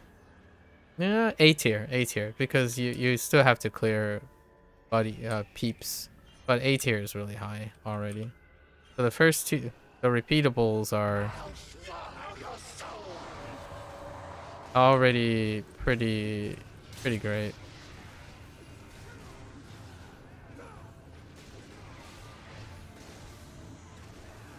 I thought I saw another player here. What the heck, dude? Hit harder, my blade master friend.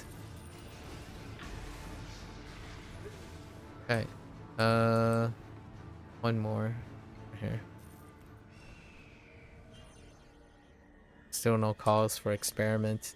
Lots of HEs though. Lots of heroic encounter. It's alright.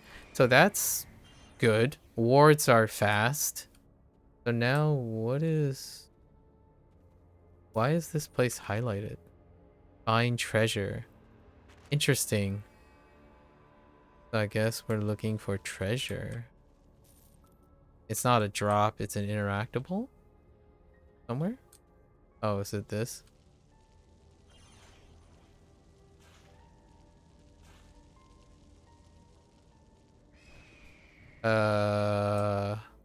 Oh, okay. So sometimes successful, sometimes not. Okay.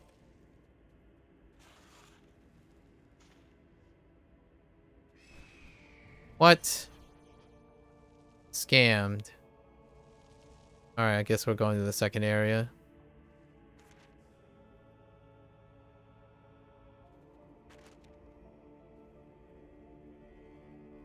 Still not bad. The treasure thing is looking like A and B tier. And we're specifically really talking about efficiency. So it's not like it's reflecting on the quality or anything. It takes a bit. Nope. Oh, this reminds me of the one digging thing. Oh. Okay. And what is it? No, the Undermountain. This reminds me of an Undermountain thing.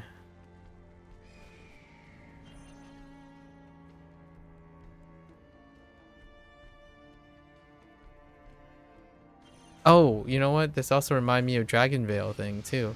Oh, please. Oh, definitely more Dragon Veil thing. Remember digging up those dragon crystal things as for currency. Okay, this spot is definitely... Oh, it's one per spot. Okay, so you need to find... I must have missed the other spot. Wasn't paying attention. So that's pretty quick as well. Pretty quick. A? We got 2 A's and an S. Does it refresh the same spot? Yes.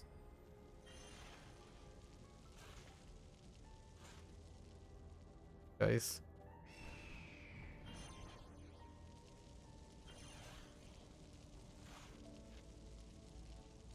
Oh, I missed it. Okay. Alright. So that's really quick as well. Let's go see what the mirror thing is like. You go in, pick the mirror's glass butt, and then call it a day. And then we gotta see the pickup quest, which is the ghost tiers. Pickup quests can be hit or miss depending on their drop rate. Alright, and the mirror is really close. Right, do you just bop it in the face? What are we doing here?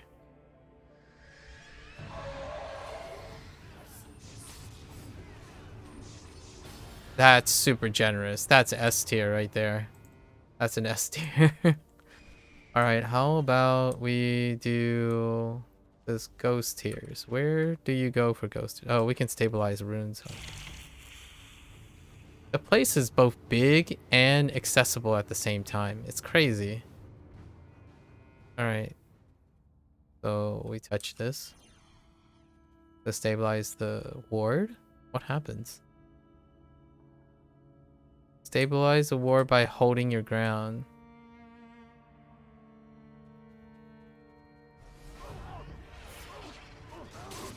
Oh, this is cute.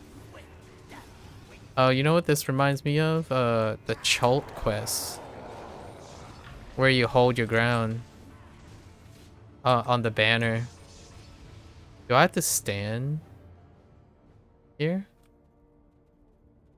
Oh, there are peeps. Oh, we have peeps? That's cute.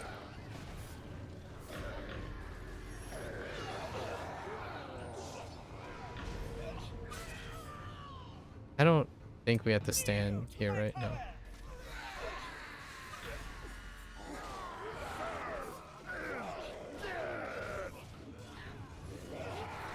Oh, I'll stand my ground alright. You watch me stand my ground.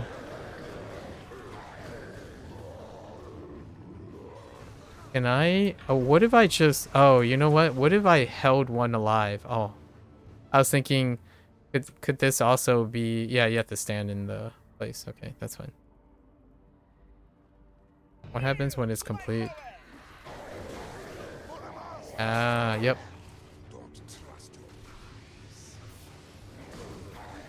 I was thinking, what if you kept one of those guys alive?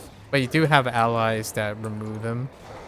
But there was this thing in Dreadvault. Not Dreadvault. Valindra's place, right? Where you can just keep one enemy alive and they would stop spawning and you just wait. But you have allies who like removes the guy so it causes more spawning air waves. But we could just chill here. Yeah, we could just chill here. What did I do to you? Come on. What? Where did that come from? Do it again. Come on. I dare you. Do it again. Yeah, so we could just let them be. And they won't spawn until the next wave. Until you clear the current existing wave. Which is very similar to a lot of the dread locations. So if you're a tank, you just sit here.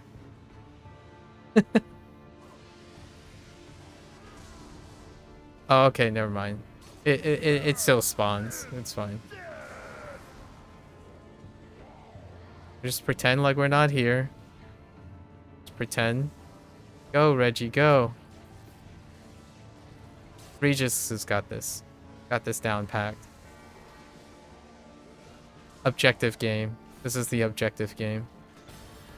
That's really quick. That's decently quick. A's. Like, we got, what, 3 A's and 2 S's? That's awesome. The repeatable pool is probably going to increase with each milestone, so might not stay the same. But right now, the introductory ones are awesome. And they're very themed. I like it. They're not like five destroy X target, 5 pickup, stuff. Like, it's all the tasks are different, which is excellent. And they are like the fast versions of all the, like, as quickly as reasonable as possible. Like, even the wave one is pretty nice. I think right now the campaigning stuff is really enjoyable. It's quite balanced. Now what are we doing? Oh, we just take out ghosts? Oh, do we interact with them? Oh, dang. Oh, that's so neat. What happens when we interact with them? Oh.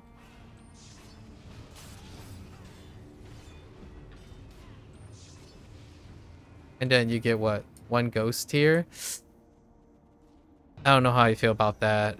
1 at a time. That, this one is probably first B. This is definitely a B. Oh wait, unless they give you tiers without fighting you. So this reminds me of Ravenloft. Yes, sometimes you can just straight up be successful. I see. Nice. Still a B though. 15 is really high for a repeated action. Especially that interacting bar. Very slow interacting bar. I'm generally not the biggest fan of deliberately making the interaction bar long. You're not actually doing anything. Oh, you can get more than 1 tier though. I just picked up 2 for the first time. Come on, my friend. Cry for me. Give me more loads of crying. Darn you. Wait. Okay, no, they're fine. Come on, cry for me. That's kind of weird. And these are Ravenloft. Like, the attack pattern is from the vampires. Or have some of the vampire qualities. 2 tiers. Yeah, this is a B. Still really good. There aren't F tiers. Last time there were at least a couple hard D's and 1 F, like Tenebra. Very neat. And this is different too. I think variety is really wonderful. They're basically making sure to cover the suites. Ooh, 3 ghost tiers. So none of the repeatables overlap in their task at the moment. I remember there was one module where like 3 of the 4 was destroy X target. And then you can line up with like 4 pick up X things. So this is very nice. Feels good. This one's probably the longest. So no contest. It does look like you can get 3 more often than not. So pretty solid B. You only get, so far I only got 1 from a success.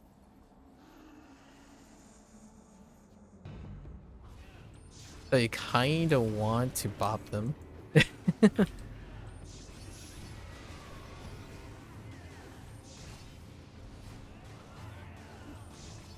And also a nice thing about this is, here's one thing that I like about this design. The people are triggered. They're not swarming you.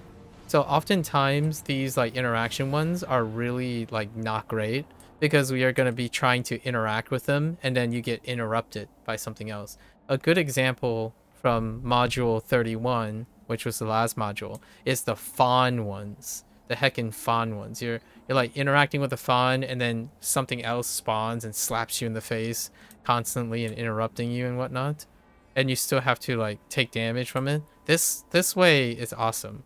So now you have you can produce all of these targets that you can interact with other players around, and they're only triggered when you fail. So, or based on, it's really nice.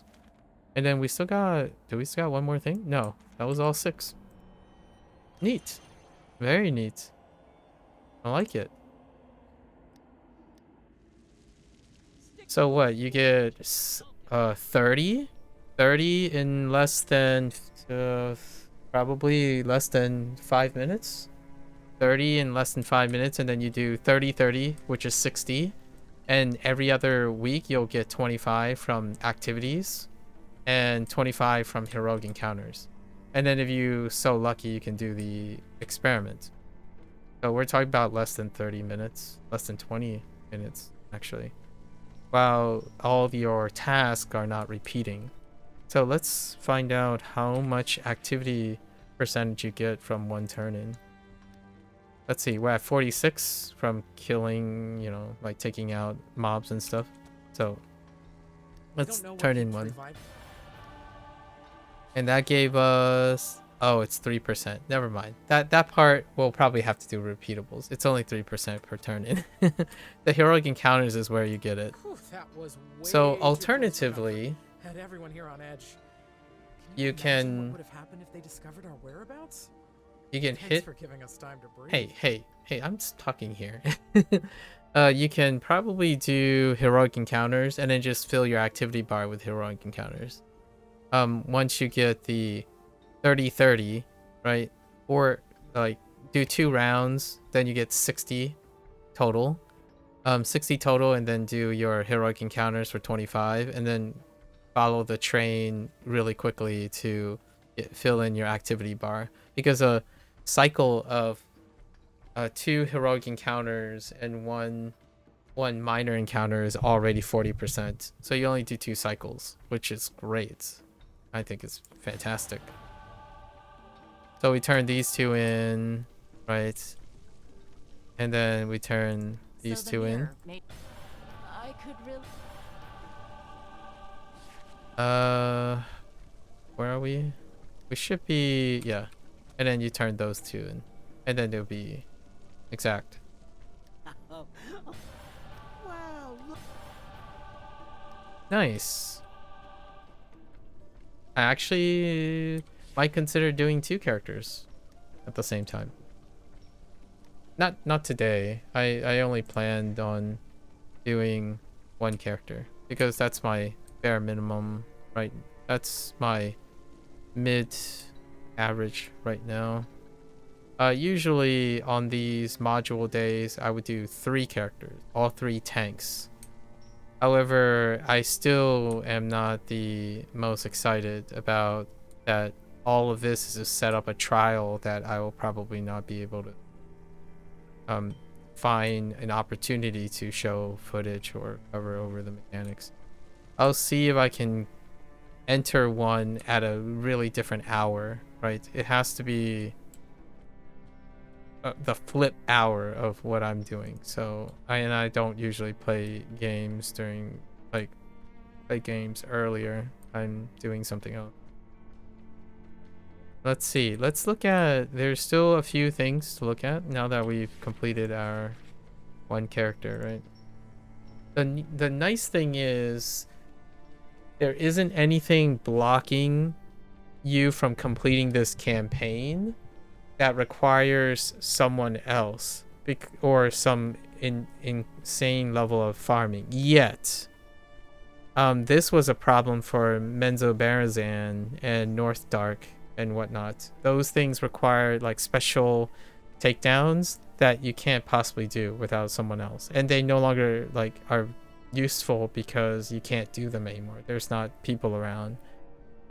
So far there isn't anything that sticks out immediately that says, oh no, if you miss the train or you miss the only active players that are playing this, you can't possibly complete this or like get whatever it is that this offers. So far no indicators of that yet.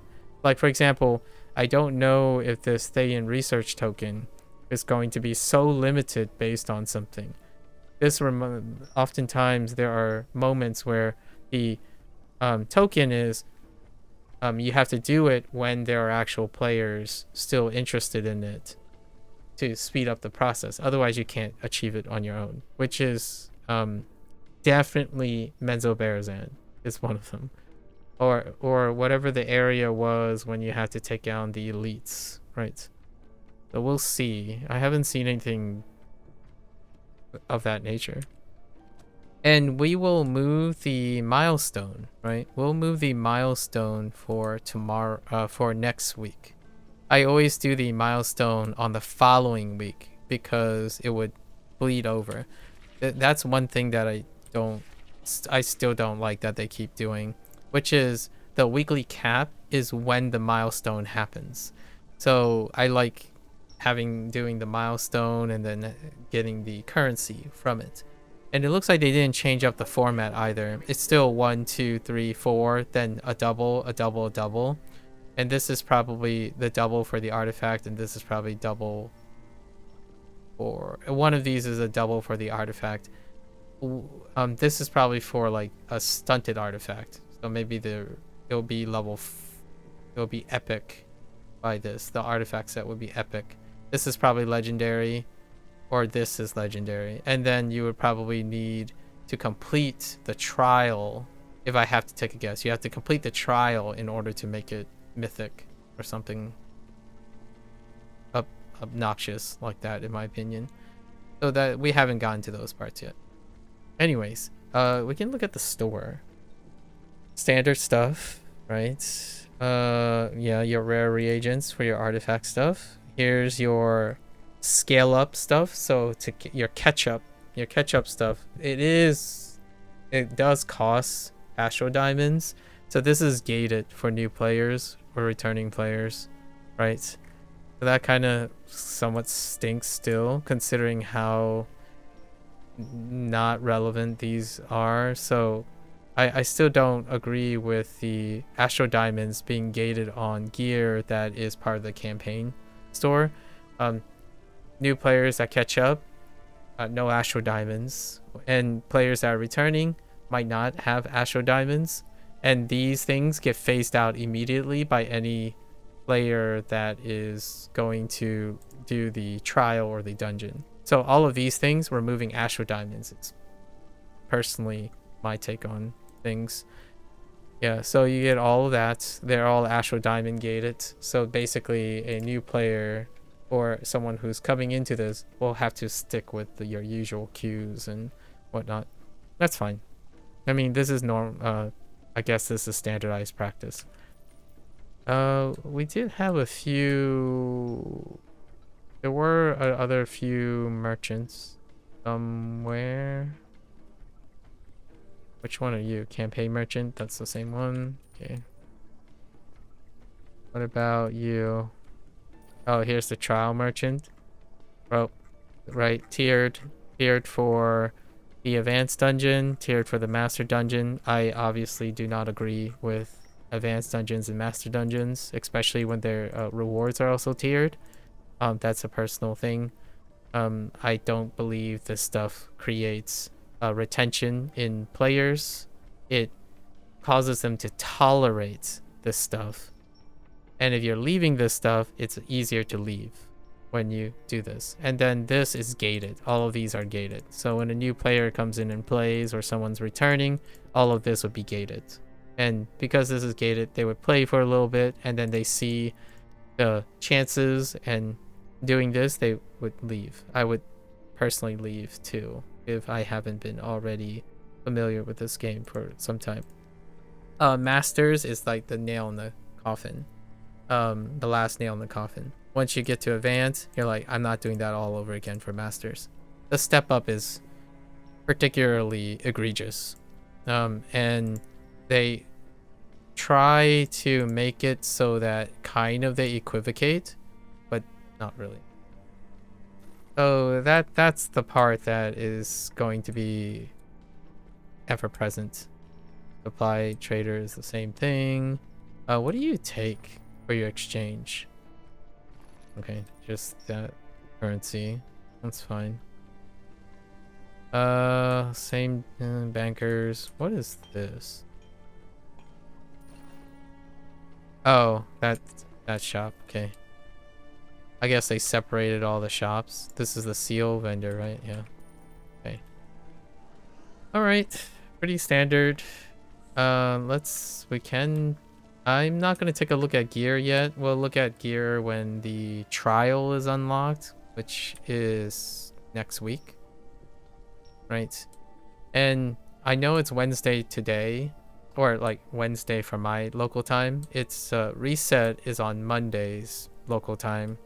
So I will be doing the next week's thing on reset, and we'll be using our paladin for all of recording purposes, and how we evaluate things will be relative to the paladin. I'm not gonna do the barbarian and the fighter to compare and contrast anymore.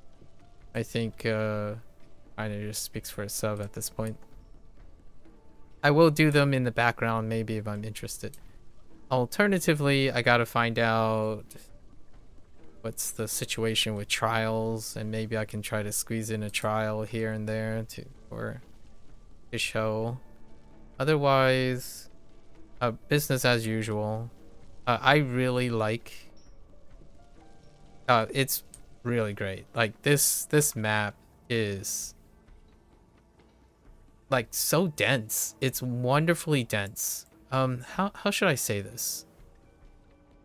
I really like quote unquote instance-based games. Like a Dragon is an instance-based game. I know people throw around the term open world a lot, right? But instance-based games can feel like that, you know, connected open zone games, right? And Like a Dragon's one of them. And one of the things that make Like a Dragon games incredibly lively is that they don't have a lot of large locations and open locations, like open world locations. So we're not talking about Skyrim and the likes. The idea is the locations that you have are incredibly dense. Like each part, I think this pillar area, right? I think this particular pillar area is a little bit extra large, and some of these parts are slightly too large, but it's so dense, and the map feels great in the sense that wherever you're going is densely detailed, and I really like that. So instead of having like a gigantic sprawling place where there's a lot of dead movement and large corridors with no intended purpose other than dressing to increase the path length and stuff, this map is really wonderful. I think it's an incredible step up from module 31. So, and the visual presentation is excellent, and the heroic encounters kind of like you're still doing the same things. Like mechanically it's not going to impress you, obviously. However, the density and variety of the density is really well represented. The hero encounters feel distinctively different. You're doing distinctly different tasks. When you're pathing, it's a treat for the eyes, like you're going in between and whatnot. And the way the quests are laid out, it feels like everything is not that far away. So density is great. I think this is a fantastic map. Kudos to the team, right? It's dense for the visual senses in a meaningful way. The story quests, you know, the story quests along the way were very ornate. You're not spending 99% of the time hacking away at something that takes a while, or picking up 30 versions of the same thing, that type of thing. So really excellent. Of course I won't be able to share anything about the endless experiment. I'll try to see what that's about so I can like try to trigger it and talk about it. Maybe I'll talk about it when comes Monday again for myself. Super great. And Zuna, the voice actresses and actors and whatnot are fantastic, except for the one person. The one person sounds like a goober, but they only had one line, and it was the one that yelled and then she bit the dust. Like, it was weird.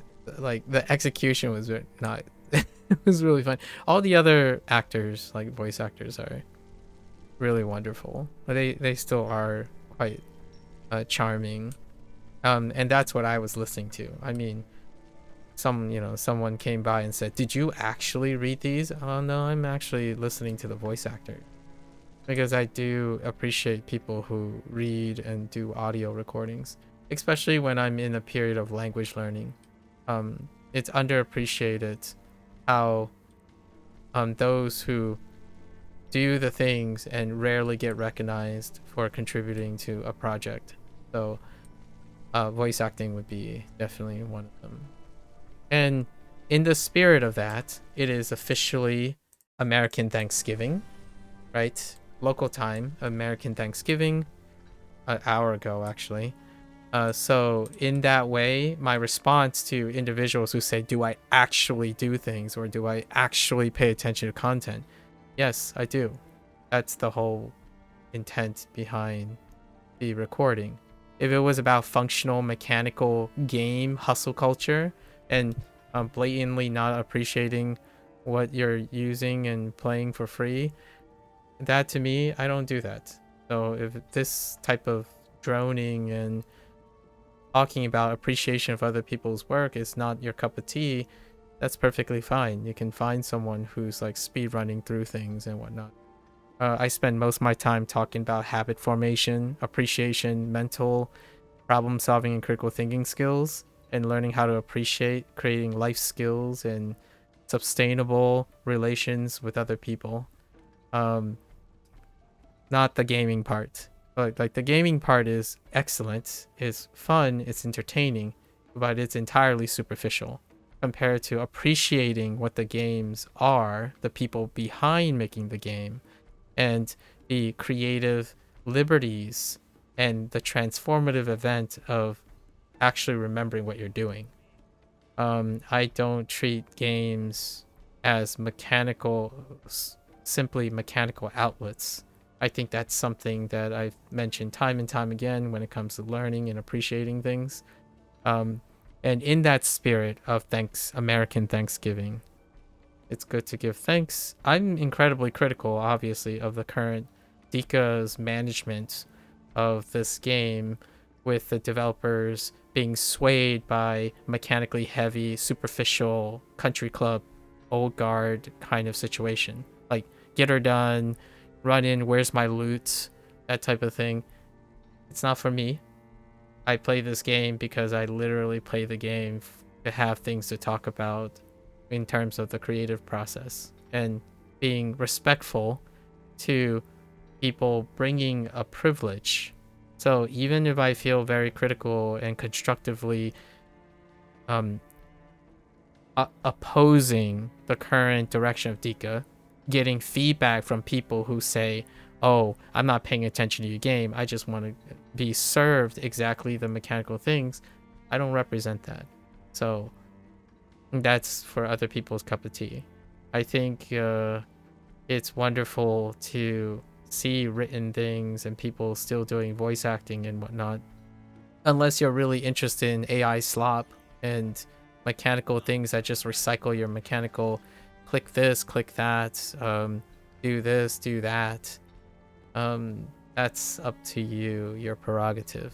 For myself, the reason I play video games is to see other people's work and maybe inspire myself to do something related to those work. So that's kind of why I'm particularly critical about having a developer and a publisher constantly farm or request feedback from self-selected surveys. Self-selection means that it's incredibly biased and it will be reflective of a closed echo community, an echo chamber that's created by the most self-selected community. That means that, in my opinion, the likelihood of their feedback would be exclusive. They would be excluding the growth of a game. That is an understanding of basic human conditions and psychology. None of the fancy biology, data mining stuff. It's quite logical consumerism and understanding of human condition. So that's kind of why I'm very critical about this. I mean, this might be the next to last module I'll cover, largely because whenever I share any of this or cite any of this, it usually draws like that one person who makes themselves feel better by clicking on a dislike or making a sarcastic remark about, oh, this game still gets updates, or oh, this game still exists. That type of thing happens all the time, and I may or may not find it very satisfying anymore. And that, in my opinion, is a great example and optics that Dika and Cryptic, in my opinion, should take into account, but they don't. At least I don't have any indicators they do. The toxic become more toxic, and the privileged become more privileged, and then the world continues to go around. So at some point, maybe this one or the next one, I'll probably be parting ways after 13 years. It's probably gonna be 13 years by then. It's a little sentimental. However, yeah, I can tell you now, whenever there's an opinionated person who thinks that they know better, and don't mutually appreciate other people's opinions, it's usually during Neverwinter. And that's largely why back in the day, I thought daily driving Neverwinter would be kind of fun. And I even got involved in some creative capacity. But nah, it's... when it comes to a community, it's unnecessarily crossfire. There's a lot of crossfire. You get associated with a line of thinking that isn't your own. I don't think once I've ever agreed or see eye to eye and empathize with the old guard that was enriched and carried over from the decade-old veterans. So I still don't share that. And today, I wouldn't be expecting any less when I post this and cut this out, that will have that random person who's like, oh yeah, I will feel better by low efforting showing that I disagree with this person. That is usually the Neverwinter experience on the creation side, right? However, I really like that they keep on voice acting things despite people skipping it and not caring about it. I enjoy it. It would be cool to be able to contribute a line or two. Not for Neverwinter Online, but I always imagine myself interacting and collaborating with new indie developers over the couple of years. And one day, I wouldn't mind being a goofball sounding like an amateur voice actor to deliver a line. I really appreciate that there are still voice actors for these games, despite constantly being skipped over and not appreciated. Of course, that's your prerogative. And music creation, writing, it may feel like a daily grind to them as well. I don't think pouring extra apathy on top is going to be encouraging to them, right? If you're already playing this game and you know that is this game, then being inadvertently or unintentionally toxic because you're caught up in the internet hustle culture is something to look in the mirror. Whether you dislike my opinion about what I just said there, we can mutually coexist without ever needing to acknowledge each other's existence. I like to surround myself with people who are able to give thanks, like in American Thanksgiving, despite not being in the United States. I live in the United States. I don't really observe American Thanksgiving as a ritual, but I do like the idea of Thanksgiving, giving thanks to privileges. I think when people lose sight of how gaming has become a normal lifestyle choice that comes in excess with no monetary commitments, that is entitlement. You are entitled to be satisfied by a non-committal relationship with a product, and then start to trivialize the contribution of the peoples who make it. I take great care, in my opinion, or try to take great care of being critical while also being thankful that it exists. So earlier, my introduction to today felt like it was incredibly negative, is because I don't think I agree with the direction of how feedback is obtained for this game series. And the direction that they have gone will not change the growing apathy towards the craft that they've invested time into. And because of that, gaining feedback from the same people who makes jokes and trivialize your content, I think that's like the hand that, the bite the hand that feeds situation. And it's kind of disappointing. It's probably not the greatest leave off point, so I'll leave off with this point. Whether you're not in the United States, if you're not American, that's perfectly fine. But in the spirit of Thanksgiving, I'm thankful to anyone who I've come across paths with during language learning and other games that I've played. I don't do this as for a living, or I do this full time, but I don't do it as for a living because I don't expect people to interact in this way.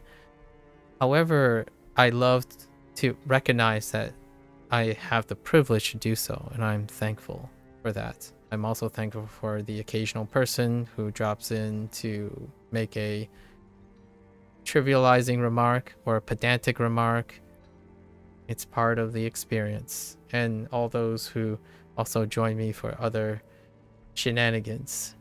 That's what I want to be thankful for. So in the spirit of American Thanksgiving, wherever you are, whichever country you're from, I'm thankful for that. I'm thankful for the internet that, connects us together despite our differences in opinions. So for those who only watch the beginning of my week one coverage of module 32, I'm sure there are going to be a few of them. It happens every time. My critical opinions I stand by them. However, I'm also thankful for those who argue against me, who may defend and have different perspectives.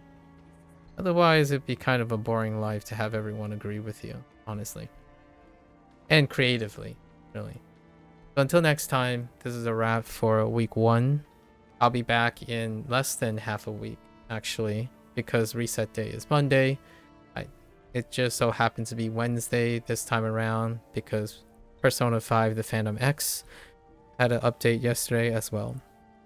So until then, if you're going to watch this later, thank you. Right? You're always free to follow along, join in, pick up and return to the game and pick up right away. It's a great time to grab 1 or 2 people who are doing quests already and they can pull you along. Honestly, it's really not that, the experience is really not that different, right? So until then, you're always welcome to come on by, yap your grievances, actually express and talk about your grievances in a well-cogent discussion instead of, superficially and standing behind a automatic button instead of discussing it, right? That's my purpose of and my intent of sharing my experiences. They involve active discussion, encouraging people to critically think and problem solve in discussion and interaction with other human beings. Not necessarily making comments at a person and never having a response or interaction with them, or clicking on a dislike and a like button as though that communicates anything to the other person at the other end. That is the major goal. You're more than welcome to come on by and yap while I do my dailies, or my weeklies, basically. I do my weeklies every Monday. And this is where the period I reflect on the gaming industry. And since it's the end of the year, we usually talk about the holidays, cross-cultural customs, and just mental well-being. Mental well-being. Video games are often an attraction for people who are escaping or projecting their frustrations, or somehow projecting their liberties as a safe space, right? This both enables toxic behavior or unintentional unintentional apathy, right? All of the above. So with that said, until next time, until week 2, reset, until reset day, take care, stay safe. I'll catch you guys on the next one. Bye bye.